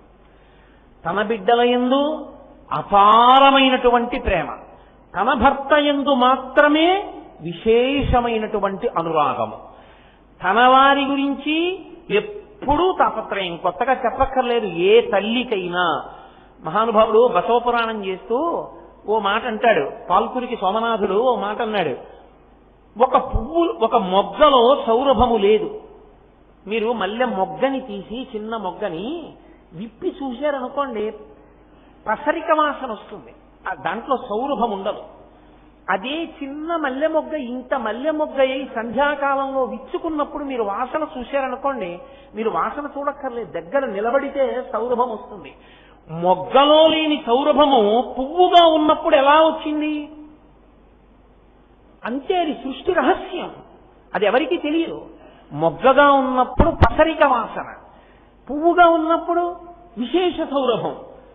ఆమె తన అక్కకి కొడుకు పుట్టినప్పుడు ఉసే కొంచెం వీడిని ఇలా పట్టుకోదే, వీడు మల విసర్జన చేశాడంటే వాడిని ఇలా పట్టుకుని చీచి చీచి చీచి ఏమిట్రా అంటుంది. తనకి పిల్లాడు పుడితే నా బంగారు కొండ అని వాడి రెండు కాళ్ళు పైకెత్తి వాడి అశుద్ధాన్ని కూడా తుడిచేస్తున్నది. అమ్మ ప్రేమ ఎప్పుడు వచ్చింది ఆవిడికి అంత ప్రేమ అని మీరు నన్ను అడిగితే నేనేం చెప్తాను? మల్లె మొగ్గలో పసరికతనం పోయి మల్లె పువ్వులో సౌరభం వచ్చినట్టు మాతృత్వముతో పాటు ఆ ప్రేమ వచ్చేస్తుందంటే దానికి కొత్తగా ట్రైనింగ్ స్కూల్స్ ఉండవు. అది ఏ తల్లికైనా ఏ ఇంటనైనా ఉంటుంది. అది లేనివాడు సృష్టి లేదు, అసలు నిలబడవు కుటుంబాలు, అసలు లోకం నిలబడదు. కాబట్టి అమ్మవారికే కాదు ప్రతి ఇంట ఉంది ఇది. అమ్మవారి అంశ ఉంది ప్రతి స్త్రీలో, అయ్యవారి అంశ ఉంది ప్రతి పురుషుడిలో. అది చక్కగా కలిసి వర్ధిల్లినప్పుడు అది ఆదర్శవంతమైన కుటుంబంగా లోకంలో నిలబడుతుంది. వాడు ఆ దంపతులు లక్ష్మీనారాయణ స్వరూప అర్చనకి అర్హత పొందుతారు. అస్తమానం కీచులాడుకుంటే అర్హత ఎక్కడి నుంచి వస్తుంది? అది బిడ్డలను ప్రయోజకుల్ని చేసి తాము తల్లిదండ్రులుగా ఆనందాన్ని అనుభవించి మెట్లెక్కడ నేర్చుకుని పరిణితి పొందిన తల్లిదండ్రులు ఎవరో వారు లక్ష్మీనారాయణ అర్చన పొందుతారు, లోకంలో దంపతి పూజకు అర్హులవుతారు. కనుక శంకరులు అంటున్నారు, విశాల నీలోత్పల లోచనాయై, అమ్మవారి కన్ను నల్ల కలువవలె ఉన్నది అన్నప్పటికీ అందులో ఇన్ని లక్షణములు ఉన్నాయి. భక్తుల్ని కాపాడగలిగినటువంటి లక్షణము ఎప్పుడూ ఉంటుంది. అసలు ఇంకా చిత్రం ఏమిటో తెలుసా? అమ్మవారి కన్ను ఎంత జాగ్రత్తగా చూస్తుంటుందంటే బాహ్యాన్నొక్కదాన్ని చూస్తూ ఉండడం కాదు, ఆంతరమును కూడా చూస్తూ ఉంటుంది, లోపలికి చూస్తూ ఉంటుంది. వీడు ఏ ఆర్తి పొందుతున్నాడు, ఏ తాపత్రయాన్ని పొందుతున్నాడు ఆవిడ కనిపెడుతూ ఉంటుంది. నేను ఎప్పటికో ఉదాహరణ కూడా చెప్పవచ్చు, అసంఖ్యాకముగా ఉన్నాయి అమ్మవారి అనుగ్రహం అంటే. కానీ ఈ మధ్య కాలంలో మహానుభావులు కాబట్టి నేను తరచుగా వారి గురించి మాట్లాడుతూ ఉంటాను. చంద్రశేఖరేంద్ర సరస్వతి మహాస్వామి వారు అమ్మవారి అనుగ్రహాన్ని పరిపూర్ణంగా పొందినటువంటి వ్యక్తి. అలాగే తాడేపల్లి రాఘవనారాయణ శాస్త్రి గారు చెందోలు, ఇక్కడే ఎంతో దూరం కాదు, తెనాలిలో ఉండేవారు ఆయన. ఆయన మహానుభావుడు దేవీ నవరాత్రులు చెయ్యవలసి వస్తే ప్రతిరోజు కొద్ది వందల మందికి భోజనం పెట్టేవారు. ఇంట్లో ఆయన పూట తినడానికి కావలసిన 2 షేర్ల బియ్యం ఉండేవి. రేపు ఆశ్వీజ శుక్ల పాడ్యమి దేవీ నవరాత్రి ప్రారంభం.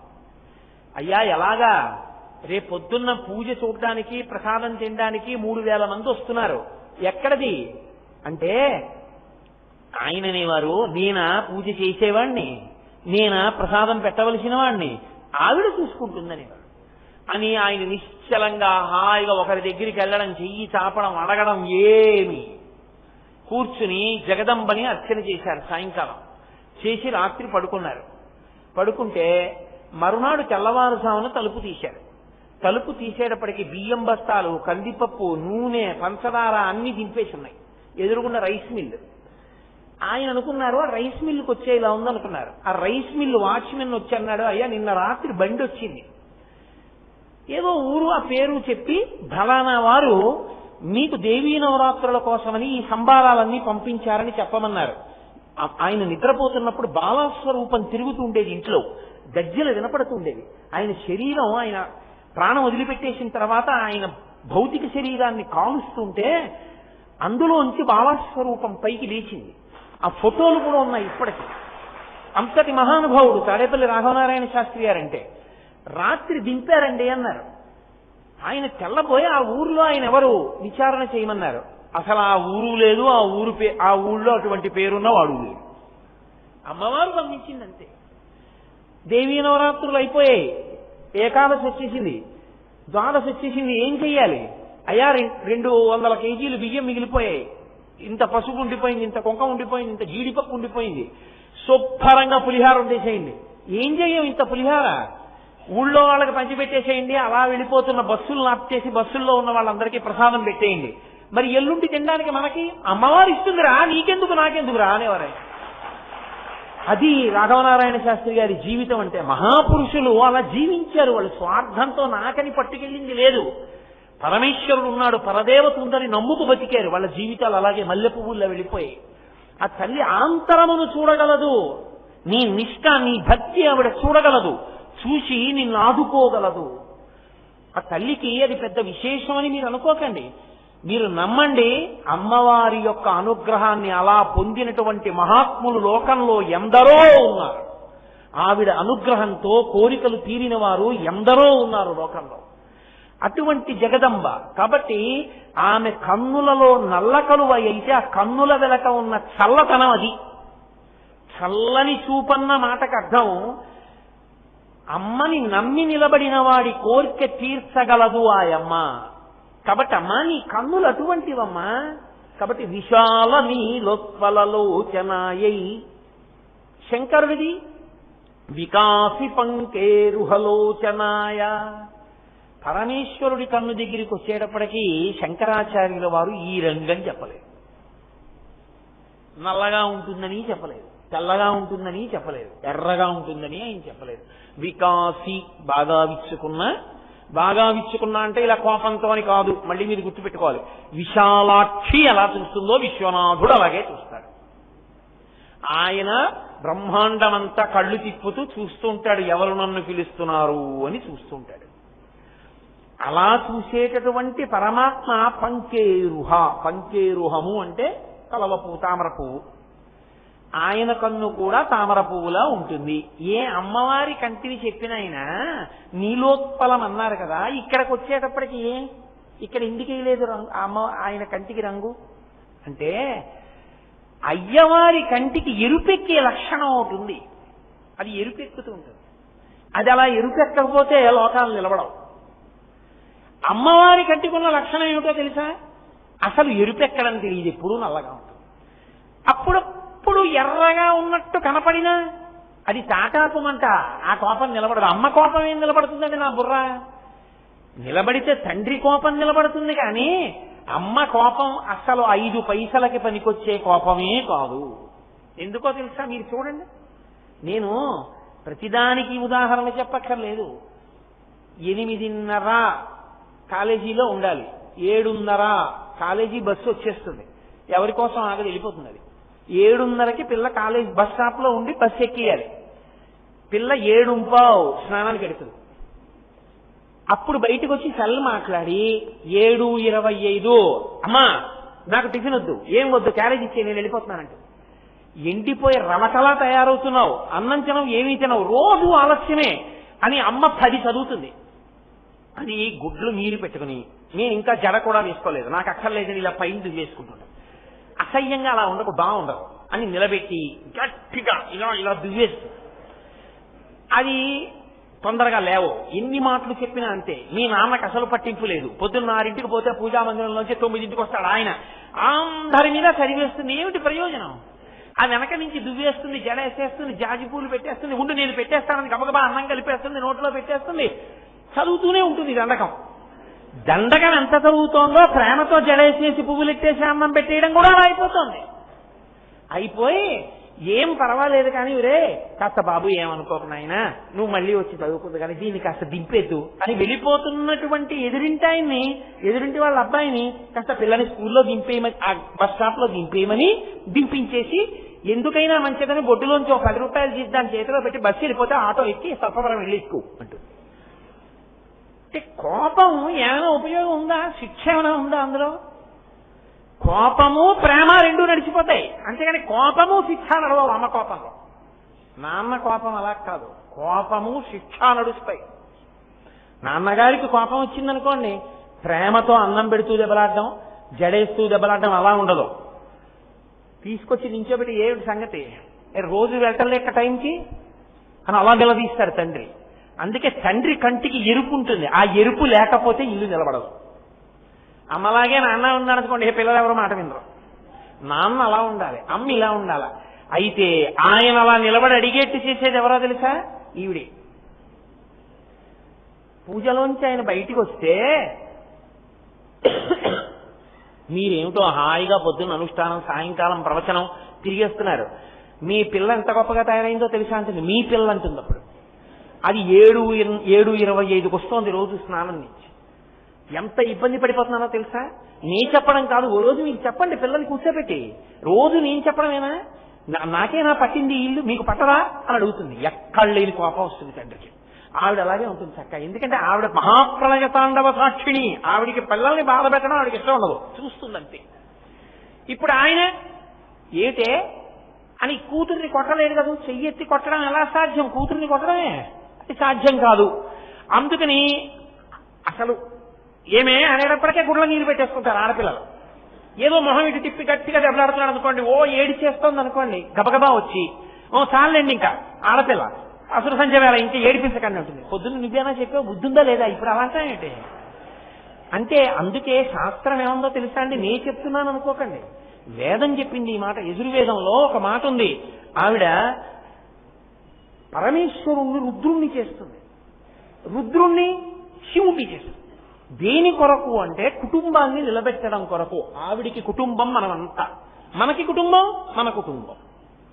తండ్రి కన్ను అవసరమైతే ఎరుపెక్కాలి, ఎరుపెక్కితేనే దీర్ఘకాలిక ప్రయోజనంలో పిల్లలు బాగుంటారు. అసలు ఎప్పుడు ఎరుపెక్కలేదనుకోండి, ఆ ఇల్లు అస్తవ్యస్తం అయిపోతుంది. అందుకే దక్షయజ్ఞంలో ఆయన కన్ను ఎరుపెక్కింది, రుద్రుడయ్యాడు.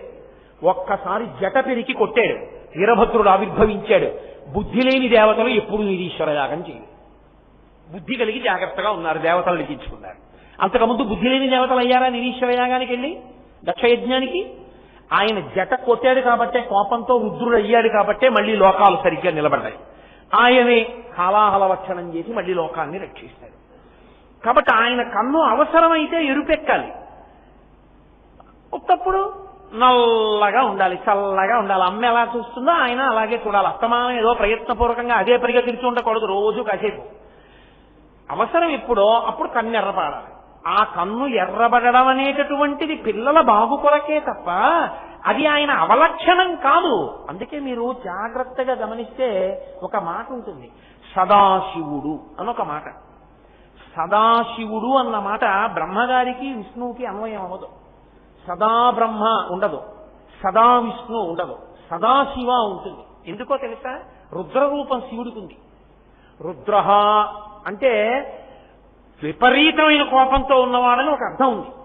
విపరీతమైన కోపంతో ఉంటే ఆయన ఎవడో ఆ కోపం ఏమిటంటన అడగగలిగిన మనగాడు లోకంలో ఉండడు. ఆయన నమస్తే అస్తు ధన్వనే బాహుభ్యాముతే నమః. రుద్రం వెంటనే నమస్కారం చేస్తూ నిలబడింది వేదం. ఈశ్వర, ఏమిటి అంత కోపం వచ్చింది? మేము పిల్లలను తప్పు చేశాం, కోప్పడకండి, క్షమార్పణ చెప్తారంతే. ఆయన రుద్రుడై నిలబడ్డారా? ఆయన ముందు నిలబడగలిగిన వాడు లేడు. ఆయన రుద్రుడై నిలబడితే లోకములు ఆయన ముందు నిలబడలేవు. కానీ ఆయన అలా రుద్రుడిగా నిలబడ్డాడు అంటే లోపల నిజంగా కోపం వచ్చినవాడు కాదు, కోపం నటించినవాడు. అలా కానీ చూస్తే అయ్యి బాబోయ్ ఎంత కోపంగా ఉన్నారో అన్నట్టుంటాడు. నాన్నగారు చాలా కోపంగా ఉన్నట్టుంటారు, చాలా కోపంగా ఉన్నట్టు మాట్లాడతాడు. అంత మాత్రం చేత తండ్రికి ప్రేమ లేదని మీరు అనుకుంటున్నారా? ఒక్కనాటికి ఉండదు. తల్లికి ఎంత ప్రేమ ఉందో తండ్రికి అంత ప్రేమ ఉంటుంది లోకంలో, అంత ప్రేమ ఉంటుంది. కానీ తేడా ఏమిటంటే తల్లి ప్రేమ వ్యక్తమవుతుంది, తండ్రి ప్రేమ వ్యక్తము కాదు. బేలనైపోతానని పైకి చెప్పుకోలేడు. అందుకే పురుషులకు గుండెపోటు ఎక్కువ వస్తుంటుంది. కారణం ఏమిటంటే లోపల దాచేసుకుంటారు, బాధని బయట పెట్టుకోలేరు. తండ్రికి ప్రేమ ఉంటుంది ఖచ్చితంగా, కానీ అలా కోపం నటించకపోతే పిల్లలు పాడైపోతారని కోపం నటిస్తాడు. లోపల మాత్రం ఆయన ఎప్పుడూ తండ్రే. అందుకని సదా శివ, ఎప్పుడూ ఆయన శివుడే. కోపం నటించడం ఎందుకు మరి? మన కోసం. ఆయన రుద్రుడిగా నిలబడడం మన కోసం తప్ప ఆయన కోపం వచ్చినవాడు కాడురా అని చెప్పడానికి శివుడు సదాశివుడు, విష్ణువు సదా విష్ణువు, బ్రహ్మ సదా బ్రహ్మ కాదు. శాస్త్రం శాస్త్రం అంతే. అందుకే సదా బ్రహ్మ సదా విష్ణువు లేరు, సదా శివ ఒకటే ఉంది. అంటే ఎప్పుడూ శివుడిగా ఉంటాడు ఆయన. అదే తండ్రితనం. అందుకే జగత పితరం వందే పార్వతీ పరమేశ్వరవు. వాళ్ళిద్దరూ జగత్తుకి తల్లిదండ్రులు.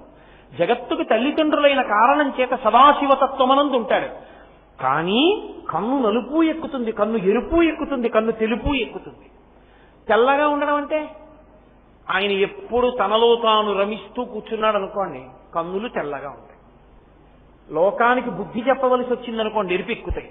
రెండూ లేదనుకోండి పరమ ప్రేమతో మనం శాస్త్రం ఎలా చెప్పిందో అలా బతుకుతున్నాం అనుకోండి, ఆయన కన్నులు నల్లగా ఉంటాయి, చల్లగా మన్ని చూస్తూ ఉంటాడు. అందుకని అమ్మవారికి వేసిన విశాల నీలోత్పల లోచనాయి తీసుకొచ్చి శివుడికి వేయకూడదు. వేస్తే కుటుంబ వ్యవస్థ పోతుంది అక్కడ. అందుకని శంకరులు వెయ్యరు. తాత్పర్యంలో ఎక్కడో పొరపాటున ఎరుపు రంగు గురించి పడింది, శివుడి కన్నులు ఎరుపని. కానీ అలా అనలేదు శంకరాచార్యుల వారు. వికాసి పంకేరుహలోచనాయై, అందులో ఎరుపుతనం శబ్దమే లేదు. కాబట్టి వికాసి పంకేరుహలోచనాయై అంటే బాగా తెరుచుకున్నటువంటి విచ్చుకున్న తామర పువ్వు వంటి కన్నులున్నవాడు అయినా అంతే. ఆయన కన్నులలో కూడా సదాశివతత్వమునందు ఎప్పుడూ నలుపుతనముండి లోకాన్ని రక్షించడము ఒక్కటే ప్రయోజనంగా ఉంటుంది. అందున శివుడి విషయంలో ఉండే గొప్పతనం ఏమిటో తెలుసా అండి? అసలు మీరు శివ నన్ను రక్షించని అడగక్కర్లేదు. శివభక్తులై మీరుంటే చాలు. అంటే నా ఉద్దేశం విష్ణు భక్తి అంత గొప్పది కాదు అని నేను చెప్తున్నానని మీరు అనుకోకూడదు. విష్ణు భక్తి కూడా అంతే గొప్పది. విష్ణు భక్తి కూడా అంతే. శివభక్తి ఎంతటిదో విష్ణుభక్తి అంతే గొప్పది. శివకేశవుల మధ్య భేదమే చెప్పడానికి వీలేదు. తత్వతః మాట్లాడినప్పుడు కొన్ని చెప్పవలసి ఉంటుందంతే. కాబట్టి శివస్వరూపమునకుండే లక్షణం ఏంటంటే, శివ నీవు నన్ను రక్షించు అని అసలు మీరు అడగవలసిన అవసరం ఉండదు. ఆయన తన వస్తువు కాబట్టి తాను రక్షించుకుంటాడు. మీరు చూడండి, నేను మీకు ఒక విషయం చెప్తాను, ఒక ఉదాహరణ తీసుకొస్తాను. మార్కండేయుడు శివలింగం దగ్గర కూర్చుని అర్చన చేస్తున్నాడు. యమధర్మరాజు గారు వచ్చి పాశం వేస్తాను, నీకు సమయం అయిపోయింది, బయటికి వచ్చేయన్నాడు. నేను రాను అన్నాడు ఆయన. శివార్చనే చేసుకుంటానన్నాడు. నువ్వు శివార్చన చేసుకుంటే వదిలిపెడతాననుకుంటున్నావా? నేను పాశం వేస్తాను అన్నాడు. ఇప్పుడు ఆయన ఏం చేశాడంటే, శివా నన్ను రక్షించనా ఆయన అడగలేదు. ఆయన ఏం చేశాడంటే శివలింగాన్ని కౌగిలించుకున్నాడు. కౌగిలించుకుని చంద్రశేఖర చంద్రశేఖర చంద్రశేఖర పాహిమాం, చంద్రశేఖర చంద్రశేఖర చంద్రశేఖర రక్షమాం అంటూ ఆయన అన్నాడు, నేను పరమశివుడిని ఆశ్రయించి ఉండగా కిన్నో మృత్యు కరిష్యతి, నన్ను యముడు ఏం చేస్తాడు అన్నాడు. నేను శివుడి కాళ్ళు పట్టుకుని ఉండగా వీడేం చేయగలడు అన్నాడు. తప్ప శివా యమధర్మరాజు గారు వచ్చేశారు, నువ్వు వచ్చి నన్ను రక్షించని ప్రకటనంగా ఎక్కడ అనలేదు. కిన్నో మృత్యు కరిష్యతి, ఈ యముడు నన్నేం చేస్తాడన్నాడు. అయినా యమధర్మరాజు గారు పాశం వేశాడు. ఇప్పుడు పాశం ఎలా వేయాలి? శివుణ్ణి శివలింగాన్ని కౌగలించుకుని ఉంటే ఒక్క మార్కండేయుడికి పడుతుందా? ఆ పాశం వేసినప్పుడు శివలింగానికి మార్కండేయుడికి కలిపి పడింది అంతే. ఉత్తర క్షణంలో పరమశివుడు ఎడమకాలెత్తి ఒక్క తన్ను తన్నాడు గుండెల మీద యముడికి. యముడు చనిపోయాడు. శంకరులు అన్నారు శివానంద లహరిలో, వక్షస్థాడనమంతకస్య కఠినాపస్మార సంవర్ధనం భుభృత్ పర్యటనం నమత్సురజిర కోటీర సంఘర్షణం కర్మేదం మృదులస్య తావక పదద్వంద్వస్య గౌరీపతే మచ్చేతో మణిపాదుకా విహరణం శంభో సదంగీకురు. యముణ్ణి తన్నినప్పుడు ఈశ్వరా మీ పాదం ఎంత సొక్కిపోయిందో నా మనసుని మణిపాదుగా గ్రహించండి అన్నారు. అంటే ఆయనని మీరు నమ్మి ఉన్నది నిజమైతే అసలు మీరు ఆయనని నాకు ఈ కోరిక తీర్చమని అడగవలసిన అవసరం లేదు.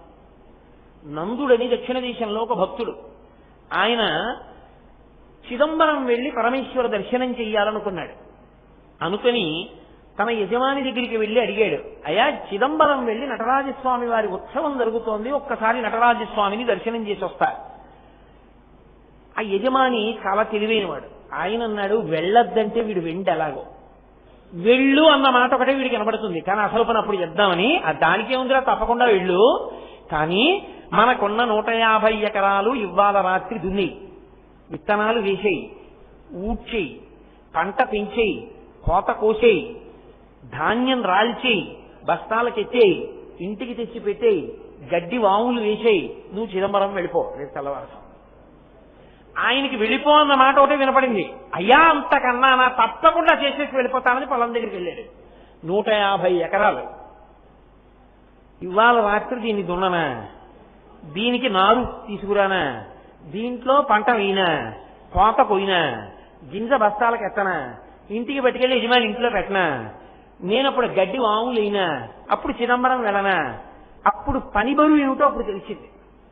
తెలిసి ఒక్కసారి ఆకాశం వంక చూసి పరమేశ్వరుణ్ణి ప్రార్థించి నా జన్మకి నీ దర్శనం అవదా అని మూర్చిపోయాడు. అంతే. ఆయన తలుచుకుంటే ఎంతసేపు అంటే పంట పండేట్టు చేయలేడా? భక్తుడి మీద ఉన్న ప్రేమతో కదిలి వచ్చేశాడు కైలాసం నుంచి శంకరుడు. పంచ మడతేసి రైతు ఎలా కడతాడో అలా పైకి ఎత్తి కట్టాడు. కట్టి నందీశ్వరుణ్ణి పిలిచి నాగలి కట్టి తాను పట్టుకుని దున్నుతున్నాడు. సాక్షాత్ జగజ్జనని కళ్యాణి మా అమ్మ విత్తనాలు చల్లింది. ఎంతలో పండుతాయి? భూమి పరవశించిపోయింది పరమశివుని యొక్క పాద తాడనము చేత. పంట పండింది. గణపతి కోసేశాడు, సుబ్రహ్మణ్యేశ్వర స్వామి బస్తాలకెత్తాడు, తీసుకొచ్చారు, యజమాని ఇంట్లో పెట్టేశారు. 5 నిమిషాలు, నందా లే, పంట మీ యజమాని ఇంట్లో పెట్టేశాం వెళ్ళన్నారు. గబగబా వెళ్ళాడు యజమాని ఇంటికి. అయ్యా అదిగో బస్తాలన్నీ పెట్టేశానన్నాడు. తెల్లబోయాడు యజమాని.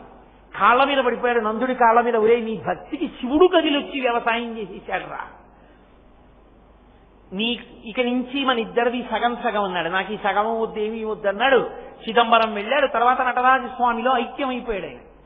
కాబట్టి శివభక్తిలో ఉండే గొప్పతనం ఏమిటో తెలుసా? మీరు అసలు అడగక్కర్లేదు. విష్ణుభక్తి అయినా అంతే. మీరు అసలు అడగవలసిన అవసరము లేదు. శివా నాకు ఇది అని చెప్పక్కర్లేదు. మీరు భక్తుడైతే శివుడు చూసుకుంటాడు. ఆయనకున్నటువంటి గొప్పతనం అది, ఆ కన్నుకున్న గొప్పతనం అది, అది చూడగలదు. నువ్వేమై ఉండాలి? నువ్వు భ్రమరమై ఉండాలి. అవి 2 పువ్వులు కదా మరి. అమ్మవారి కన్నులు తామర పువ్వులు, అయ్యవారి కన్నులు తామర పువ్వులు. తామర పువ్వు మీద ఏముండాలి? తుమ్మెద తిరగాలి. ఇప్పుడు తుమ్మెదలేవి అంటే ఎవడు భక్తుడో వాడి చూపులే తుమ్మెదలు. ఎందుకని? భక్తుడైన వాడు తన పంచేంద్రియాల్ని, మనస్సుని, 6 భగవంతుని యొక్క కన్నులనే తామర పువ్వుల దగ్గరికి వెళ్ళి పెట్టేస్తాడు. అక్కడే తిరుగుతుంటాడు. ఆ కన్నుల వంక చూస్తూ పొంగిపోతుంటాడు. అప్పుడు ఆయన మనసు, పంచేంద్రియములు, కన్ను అక్కడే చూస్తుంది. చెవులు ఆయన కన్నుల గురించి వింటాయి. నాలుక ప్రసాదం తింటుంది. స్పర్శ ఆయన పల్లకి ముట్టుకుంటుంది. నేను ఈ మధ్య ఓ క్షేత్రానికి వెళ్ళా. ఒక ఆయన వాహనాన్ని ముట్టుకుని పొంగిపోతున్నాడు ఇలా ఇలా ఇలా ఇలా శ్రీకాళహస్తిలో. నేను అతన్ని అడిగాను, అక్కడ నంది వాహనం పెట్టింది. ఓ ఇలా ముట్టుకుని పొంగిపోతున్నాడు, అందరూ గుళ్ళో వెళ్ళిపోతుంటే. నేనన్నా ఎందుకయ్యా అలా ముట్టుకున్నావు, ఎందుకు అది అంతా తడుగుతున్నావు అన్నాను. అంటే ఆయన అన్నాడు, నా స్వామి కూర్చునే వాహనం కదండి, అది ఎంత పవిత్రం అండి, కనీసం దాన్నైనా ఒక్కసారి ముట్టుకున్న ఆయన వచ్చి కూర్చుంటే నన్ను ఇలా తలవనిస్తారండి, అందుకని దాన్ని తడువుకుని పొంగిపోతున్నానండి అన్నాడు. వాడు భక్తుడు, ఆయన మహానుభావుడు. అంటే ఆయన పరవశించిపోతున్నాడు నందిని ముట్టుకుని. మనమైతే అది నందివాహనం అండి అని వెళ్ళిపోతాం. అదే ఇంకోటి గొప్ప కారు అయితే మాత్రం ఎక్కడ కొన్నారండి, ఎంత అయింది, ఏసీ ఉందా, టేప్ రికార్డర్ ఉందా, 1000 ప్రశ్నలు వేస్తాం. పరమశివుడి నందివాహనం అక్కడ కనబడితే వెళ్ళిపోతాం. ఆయన చూసుకుని పొంగిపోతున్నాడు. అది భక్తి అంటే. అది పంచేంద్రియములు మనస్సు కలిసి తిరగడం. షట్పది 6 కాళ్లతో ఉండేది తుమ్మెద. తుమ్మెద మన పంచేంద్రియములు కన్ను, ముక్కు, చెవి, నాలుక, చర్మము, మనసు, ఈ 6 కలిపి సీతాకోక చిలుకయ్యి భగవంతుని కన్నుల చుట్టూ తిరుగుతూ ఉంటే, అందుకే నయనారవిందం, పాదారవిందం, హస్తారవిందం, అన్ని అరవిందములు తామరపూలే. ఎక్కడ చూసినా తుమ్మెదల్లా మన చూపులు నిలబడిపోవాలి. అలా నిలబడిపోవడం నీకు అలవాటైతే ఆయన రక్షణ నీకు కలుగుతుంది. అప్పుడు ఆ పువ్వు నిన్ను రక్షిస్తుంది. అది కేవలం పువ్వు కాదు. కేవలం పువ్వు అయితే చీకటి పడిపోతే ముడుచుకుపోతుంది. సూర్యుడు కనపడకపోతే ముడుచుకుంటుంది తామర పువ్వు. అది అలా సూర్యుడు కనపడకపోతే ముడుచుకునే తామర పువ్వు కాదు, రక్షణ శక్తి కలిగిన తామర పువ్వు. సూర్యోదయ సూర్యాస్తమయములతో సంబంధం లేకుండా వికసించి ఉండే తామర పువ్వు. అటువంటి తామర పువ్వు ఆ తామర పువ్వు. కాబట్టి వాళ్ళిద్దరి యొక్క హృదయము రక్షకత్వము ఎప్పుడూ రక్షిస్తుంటారు, నీ మనస్సు నువ్వు పెట్టగలిగితే. ఇది చెప్పడానికి విశాల నీ లోక్వలలోచనాయై, పరమశివుడి దగ్గరికి వచ్చేటప్పటికీ ఆయన కన్నులు వికాసి పంకేరుహలోచనాయ సమీక్షణాయై విషమీక్షణాయ. శంకరుల మాటలు అంత చిత్రంగా ఉంటాయి. సమీక్షణాయై అంటే ఈ కన్నిటు వెళ్ళింది అనుకోండి, దాన్ని సమీక్షణం అనరు. చూపులో దోషం ఉంది, అలా వెళ్ళవు కదా, అలా వెళితే మెల్ల. ఏదో కన్ను వంకర అయిందనుకోండి, వెంటనే మనకి తెలుస్తుంది ఏంటంటే ఆయన కన్ను కొంచెం వంకరగా ఉందంటే మెల్ల కన్ను అంటాం వెంటనే. 2 కళ్ళు ఎప్పుడు ఒకలాగే ఉంటాయి.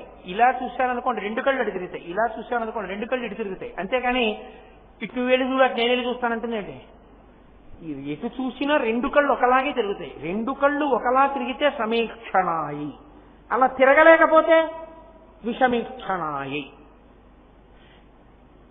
అమ్మవారి విషయంలో సమీక్షణాయి, ఆవిడ ఇలా చూసిందనుకోండి 2 కళ్ళు ఇటే తిప్పి చూస్తుంది. ఒక వస్తువుని 2 కళ్ళతోనూ చూస్తుంది. అయ్యవారికి అలా తిరగవు అంటున్నారు శంకరాచార్య. ఎందుకని? ఆయనకి 2 కాదు, ఇక్కడో కన్ను ఉంది, మరి ఇది తిరగదుగా, అసలు మూసి ఉంటుంది. ఇది ఇలా దీంతో పాటు తిరిగి అలా తిరగదు కాబట్టి విషమీక్షణాయి. ఈ 2 కళ్ళతో ఇలా చూస్తూ ఈ 3వ కన్ను కూడా విప్పుతాడు. విప్పాడనుకోండి, ఈ 2 కళ్ళు ఓపెన్ చేస్తే ఈ కన్ను ఓపెన్ చేస్తుంది. అది చిత్రం. అమ్మవారి కళ్ళు ఇలా చూసిందనుకోండి, ఈ కన్ను ఓపెన్ చేయదు, 2 కళ్ళు దయనే కురిపిస్తాయి. అయ్యవారిది అలా కాదు, ఆయన ఇలా 2 కళ్ళతో చూసి 3వ కన్ను విప్పాడు అనుకోండి, విప్పితే ఎదురుగుండా ఉన్న వస్తువు భస్మమైపోతుంది. అప్పుడు ఈ 2 కళ్ళతో చూశాడు, 3వ కత్తితో కాల్చాడు. విషమీక్షణాయి. అమ్మా నీ చూపుకి ఆయన చూపుకి తేడా ఉంది అంటే ఇప్పుడు శివుణ్ణి తక్కువ చేశారా? కాదు. అసలు మీతో నేను ఒక రహస్యం చెప్పాలంటే, ఆమె చూపులు దయ అయితే ఆయన చూపులు బ్రతికిస్తాయి. ఎందుకో తెలుసా? మనం బ్రతకడానికి ఏమి కారణం?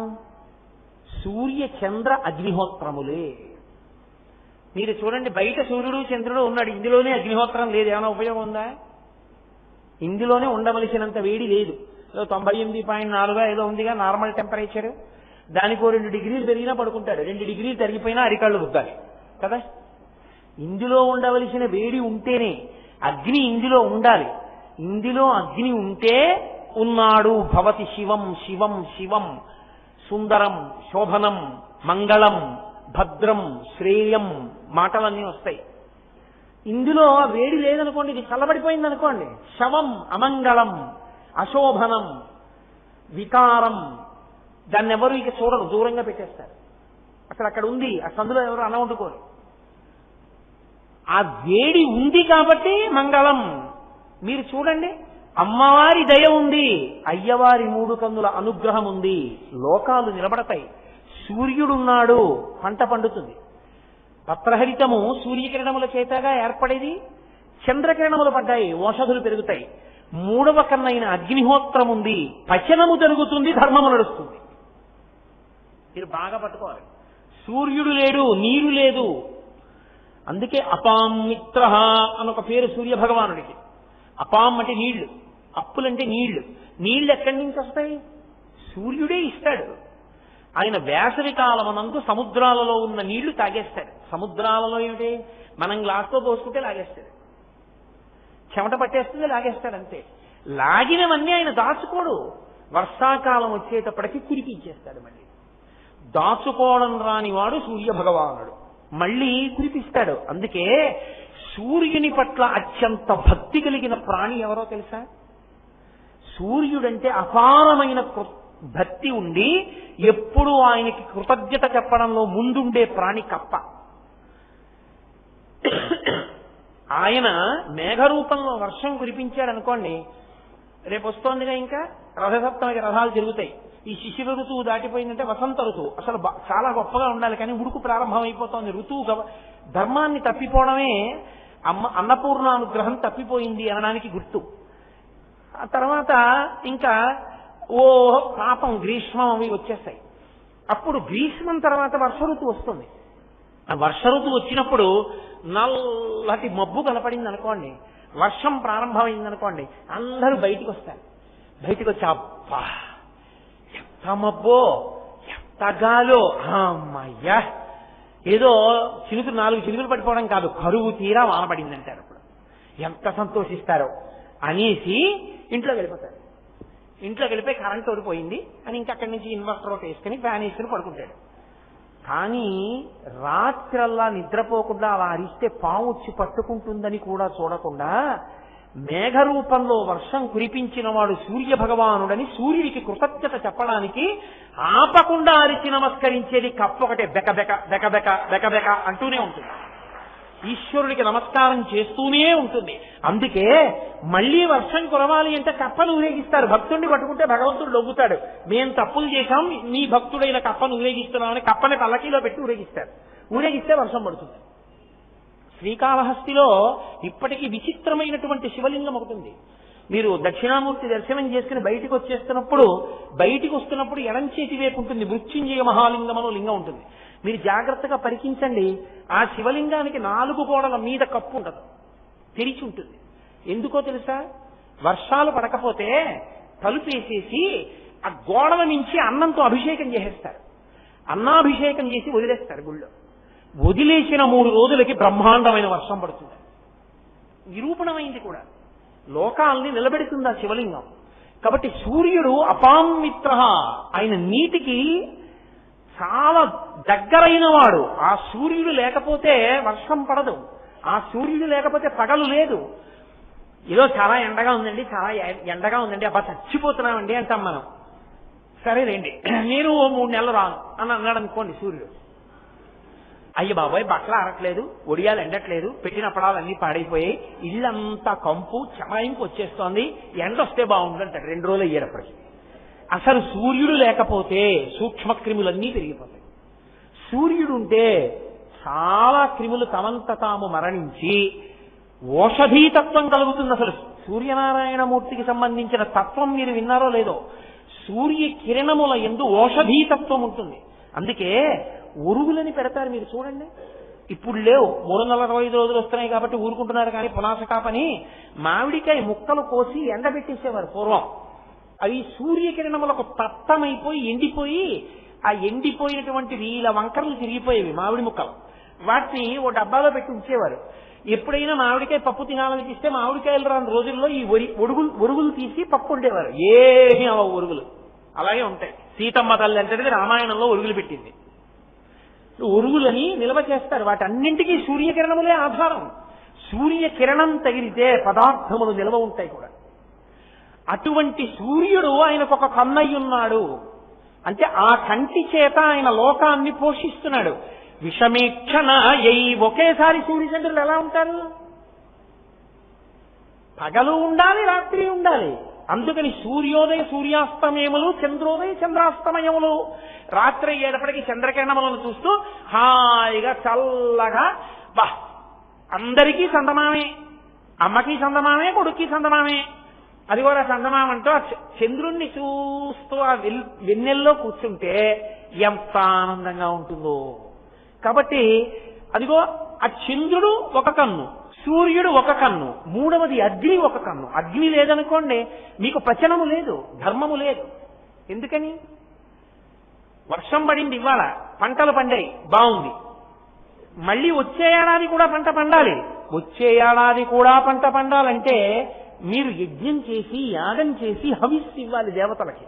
అగ్నిహోత్రుని యొక్క ముఖంగానే దేవతలు హవిస్సు పుచ్చుకుంటారు. అగ్నిముఖంగా హవిస్సు ఇవ్వాలి అంటే అగ్నిహోత్రుడు ఉండాలా? ఉంటేనైనా దేవతలు పుచ్చుకుంటారు, వాళ్ళ ఆకలి తీరుతుంది. తీరితేనైనా వాళ్ళు మళ్ళీ వర్షం కురిపిస్తారు, లేకపోతే వాళ్ళు అకాల వర్షం కురిపిస్తారు. అదో ఇబ్బంది. కాబట్టి యజ్ఞయాగాదులు జరిగి దేవతలకు హవిస్సు ఇవ్వాలంటే అగ్నిహోత్రుడు ఉండాలి. మనకన్నా ముందున్నటువంటి పితరులు దేవతా స్వరూపాన్ని పొందారు, శరీరాలు వదిలేసి. వాళ్ళకి తద్దినం పెట్టాలి, వాళ్ళకి పిండం పెట్టాలి. అగ్నిహోత్రం ఉండాలా? నువ్వు వండుకు తినాలి రుచికరంగా, అగ్నిహోత్రం ఉండాలా? ఇంట్లో వంకాయలు ఉన్నాయి, పచ్చిమిరపకాయలు ఉన్నాయి, కొత్తిమీర ఉంది, వంకాయ పచ్చడి చేసుకోవాలి, లేకపోతే వంకాయ కూర వండుకోవాలి. వంకాయలు ఉన్నాయండి, కొత్తిమీర ఉందండి, అగ్నిహోత్రమే లేదు. అవుతుందా కూర? అగ్నిహోత్రం లేకుండా కూర ఎక్కడిది? అగ్నిహోత్రం లేకుండా ఇంట్లో బియ్యం ఉంటే అన్నం ఎక్కడిది? అగ్నిహోత్రము లేని నాడు అన్నము పచనము కాదు. నీకు అన్నం లేదు, ఈ శరీరము అన్న వికారము. తిన్న అన్నమే శరీరంగా మారుతోంది. కాబట్టి ఇదంతా ఎవరు చేస్తున్నారు? లింగ పురాణంలో ఒక శ్లోకం ఉంది. హవ్యం మహతి దేవానాం కవ్యం కవ్యాసినామపి పాకంచ కురుతే వస్తి శంకరస్యైవ శాసనాత్. అగ్నిహోత్రుడు దేవతలకి హవిస్సు పట్టుకెళ్ళినా, పితృదేవతలకి కవ్యం పట్టుకెళ్ళినా, మనకి ఇంట్లో వంటవాడై అన్నం ఉండి పెట్టినా కూరలును శంకరుని యొక్క శాసనానికి వశపడి చేస్తున్నాడు ఇవన్నీ. ఇప్పుడు ఈ సూర్య చంద్ర అగ్నిహోత్రములు లేవనుకోండి, ప్రేతం కూడా కాలదు, అలాగే ఉంటుంది. కాబట్టి మహానుభావుడు సూర్య చంద్ర అగ్నిహోత్రములను 3 కన్నులుగా ఉంచుకుని లోకములను కాపాడుతున్నాడు. కానీ ఈ 3 ఎప్పుడూ ఒకేలా ఒకే చోట ఉంటే మళ్ళీ ఉండడం కుదరదు. అది విచిత్రం. పరమేశ్వరుడు ఆ లక్షణం పెట్టాడండి. నీరుందనుకోండి పల్లానికి వెళ్ళిపోవాలి, అగ్ని ఉందనుకోండి ఊర్ధ్వముఖంగా పైకెక్కాలి. అగ్ని పల్లానికి వెళ్ళదు, నీరు ఎత్తెక్కదు. మీరు అగరవత్తు వెలిగించి ఇలా పట్టుకున్నారనుకోండి ఆరిపోతుంది. అగరవత్తు వెలిగించి ఇలా పట్టుకున్నారనుకోండి జ్వాల పైకి ఎక్కుతుంది, అగ్ని పైకి ఎక్కుతుంది, నీరు కిందకెడుతుంది. నీరు కిందకి వెడుతుంది కాబట్టే పర్వతాల మీద పుట్టిన నదులు భూమి మీదకి వచ్చాయి. గోదావరి ప్రవహిస్తోంది కాబట్టి కదా ఇంత పంటలు పండి ఇంత సుభిక్షంగా తినగలుగుతున్నాం. పల్లమన్నదానికి నీరు ఎక్కను అని ఎత్తే ఎక్కుతానన్ననుకోండి కొండలెక్కుతుంది తప్ప భూమి మీదకి రాదు నీరు, మనం బతకం. అందుకని నీటిని కిందకి తెచ్చాడు. అగ్నిహోత్రం పల్లానికి వెళ్ళిపోయిందనుకోండి అంటుకున్నది, మనం బ్రతకం. అందుకని పైకి వెళ్ళిందనుకోండి అక్కడ ఉన్నది అక్కడే పైకి వెళుతుంది, వెనక్కి తప్పుకుంటాడు. ఇలా మీదకొచ్చిందనుకోండి పల్లానికి అసలు ఎక్కడా ఎవడు బతకడం. పరమేశ్వరుడు ఎంత దయాళువై నిర్ణయం చేశాడో ఆలోచించండి. ఆయన ఆ ధర్మాన్ని పెట్టి ఉండకపోతే లోకాలు నిలబడతాయా? అందుకే ఏ ఒకటి ఒకదానిలా ఉండవు. ఒకటి ఒకలా ఉంటే ఒకటి ఇంకోలా ఉంటుంది. విషమేక్షణ అలా ఆయన ఉన్నాడు కాబట్టి, ఆయన కన్నులు అలా ఉన్నాయి కాబట్టి నిలబడ్డాం. అమ్మవారు ఒక కంటితో చూసిందనుకోండి సీతకన్నేసిందంటారు. అంటే అమ్మవారు దయతో చూడలేదని గుర్తు. ఏదో చూసి చూడనట్టు ఇలా ఊరుకుందనుకోండి అంటే రెండో కన్ను ఇంకా తిరగక ముందే మొదటి కన్ను వెనక్కి వెళ్ళిపోయింది అనుకోండి, సీతకన్నేసిందంటారు. కోటేశ్వరారు అని మీరు నా వెంట పడ్డారనుకోండి, ఎవరో ఒక ఆయన వెంట పడితే నేను ఇలా అని ఇలా వెళ్ళిపోయాను అనుకోండి, అంటే ఈ కన్ను ఇంకా ఈ కన్నుతో తిరగలేదు, ఇలా తీసేశాను.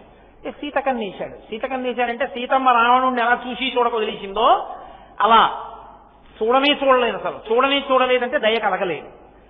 అమ్మవారి కన్నులు సమీక్షణ 2 కన్నులు ఇలా తిరిగి నిలబడ్డాయి అనుకోండి, చూసింది మన దయతో చూసింది. అందుకని ఆవిడ సమీక్షణ అయ్యవారు విషమేక్షణ సూర్యుడు చంద్రుడు అగ్ని మూడు ఒక్కసారి ఉండకూడదు. సూర్యుడు చంద్రుడు కూడా ఉంటే పగలు రాత్రి ఎక్కడిది? పగలు రాత్రి కూడా ఉంటే నిద్ర ఎక్కడిది? అసలు మీకు పగలే ఉండిపోయింది అనుకోండి, అసలు రాత్రి అందం తెలియదు. అబ్బా అసలు రాత్రుళ్ళు ఉన్న రోజుల్లో ఎంత బాగుండేదండి, చల్లబడేది, సాయంకాలం అయ్యేటప్పటికి ఏదో ప్రవచనం వినేవాళ్ళం. అయ్యి బాబోయ్ ఎప్పుడూ ఎండ చీకటి రావట్లేదండి, ఏమిటో మరి ఏమైపోయిందో, చీకటి ఎక్కడికి పోయిందో అంటాం. అప్పుడు సూర్యుడు వెళ్ళి చంద్రుడు రావాలి, చంద్రుడు వెళ్ళి సూర్యుడు రావాలి. అప్పుడే సంధ్యాకాలం అనుష్ఠానం, అర్చన, ధర్మము, యజ్ఞము, యాగము, క్రతువు, ముహూర్తము, చాంద్రమానము, తిథి ఇన్ని నడుస్తాయి. లేకపోతే అన్ని ఆగిపోయింది. కాలగమనంలో నీకు పుణ్యాపుణ్య కాలముల వివక్ష పోయింది. కాబట్టి కలవకూడదు శివుడి దగ్గర. విషమీక్షణాయై, ఇప్పుడు ఆయనకి వికృతమైనటువంటి కన్నుల కదలికని అర్థమా? అలా చూసి మనని రక్షిస్తారని అర్థమా? మనని రక్షించడానికి ఆయన విషమీక్షణాయై, మనని రక్షించడానికి ఆమె సమీక్షణాయై. నాన్నగారు అలాగే ఉంటారు, విషమీక్షణాయై. నాన్నగారు ఏం శిక్షించక్కర్లేదు, సరిగా ఉండట్లేదు, నాన్నగారికి తెలిసిపోయిందేమో అని అనుమానం వచ్చింది, నాన్నగారండి అన్నాడు అని చూపు నిలబెట్టలేదు, అమ్మ మాట్లాడలేదు. ఎంత బాధగా ఉంటుంది. నాన్నగారు మూడు కలిపి నిలబెట్టారనుకోండి, తట్టుకోగలడా? నాన్నగారు మూడు కలిపి నిలబెట్టకుండా, సూర్య చంద్రాగ్నిహోత్రములు నిలబెట్టకుండా ఉంటేనే సంతోషంగా ఉంటుంది. నాన్నగారు మామూలుగా ఉండి నాన్నగారి గదిలో నాన్నగారు చదువుకుంటున్నారు అనుకోండి, అప్పుడు నాన్నగారి కోపంగా ఏం లేరు, ఆయన పనిలో ఆయన ఉన్నారు, కానీ మనం చప్పుడు చేయకూడదు, అక్కడ అల్లరి చేయకూడదు, టీవీ పెట్టకూడదు. అది నాన్నగారండి టీవీ చూస్తానంటే తలుపేస్తున్నాను, వెయ్యి చూడు అన్నారు అనుకోండి, తలుపేస్తూ టీవీ చూసుకోవచ్చు. నాన్నగారు మూడు నీ మీద నిలబెట్టారంటే ప్రమాదం వచ్చిందని గుర్తు. ఇంకొక లక్షణం ఏంటో తెలుసా? విషమీక్షణాయై అంటే అసలు పరమశివుడు అలా చూడకూడదండి, చూడచ్చు. చూసినా ఉపకారం ఉంది, మూడిటిని కలిపి చూసినా ఉపకారం ఉంటుంది. ఎప్పుడో తెలుసా? ఆయన ఇలా రెండు కన్నులతో చూసి మూడో కన్ను విప్పాడు అనుకోండి, వాడు మహాజ్ఞాని అయిపోతాడు. ఎందుకో తెలుసా? నామరూపములుగా ప్రపంచం ఎప్పుడు కనపడుతుంది? రకరకాలుగా ఉన్నప్పుడు. కుర్చీ, బల్ల, కుండ, వేదిక, మైకు, లాల్చి, మీను ఇన్నున్నప్పుడు కదా. అక్కడ ఉన్న కుర్చీ, అక్కడున్న బల్ల, అక్కడున్న కొయ్య, అక్కడున్న తెడ్డు, అక్కడున్న కర్ర అన్నీ కాలిపోయాయి. అన్నీ కాలిపోతే ఇప్పుడు ఒక్కటే ఉండిపోయింది, అన్ని లేవు, బూడిద మిగిలిపోయింది. ఒక బూడిద మిగిలిపోతే ఇక నామరూపములు లేవు. నామరూపములు లేకుండా కేవలము బూడిద మిగిలిపోతే ఒకటే మిగిలినట్టు, మాయ అంతరించి కేవలము జ్ఞానమే ఉండాలి అంటే పరమశివుని యొక్క మూడవ కంటి జ్ఞానాగ్ని కలగాలి. అప్పుడు జ్ఞానాగ్నిగా అది ఉపకారమును చేస్తుంది. అందుకని విషమీక్షణ ఏ మూడు కలిపి చూసినా, మూడు కన్నులతో చూసినా నష్టమే వస్తుందని చెప్పడానికి కూడా లేదు. కాబట్టి వాళ్ళ చూపులు ఎప్పుడూ ఉపకారం చేసేవే అని చెప్పవలసి ఉంటుంది తప్ప ఆ చూపులు అపకారములు చేసేవని ఎప్పుడూ చెప్పకూడదు.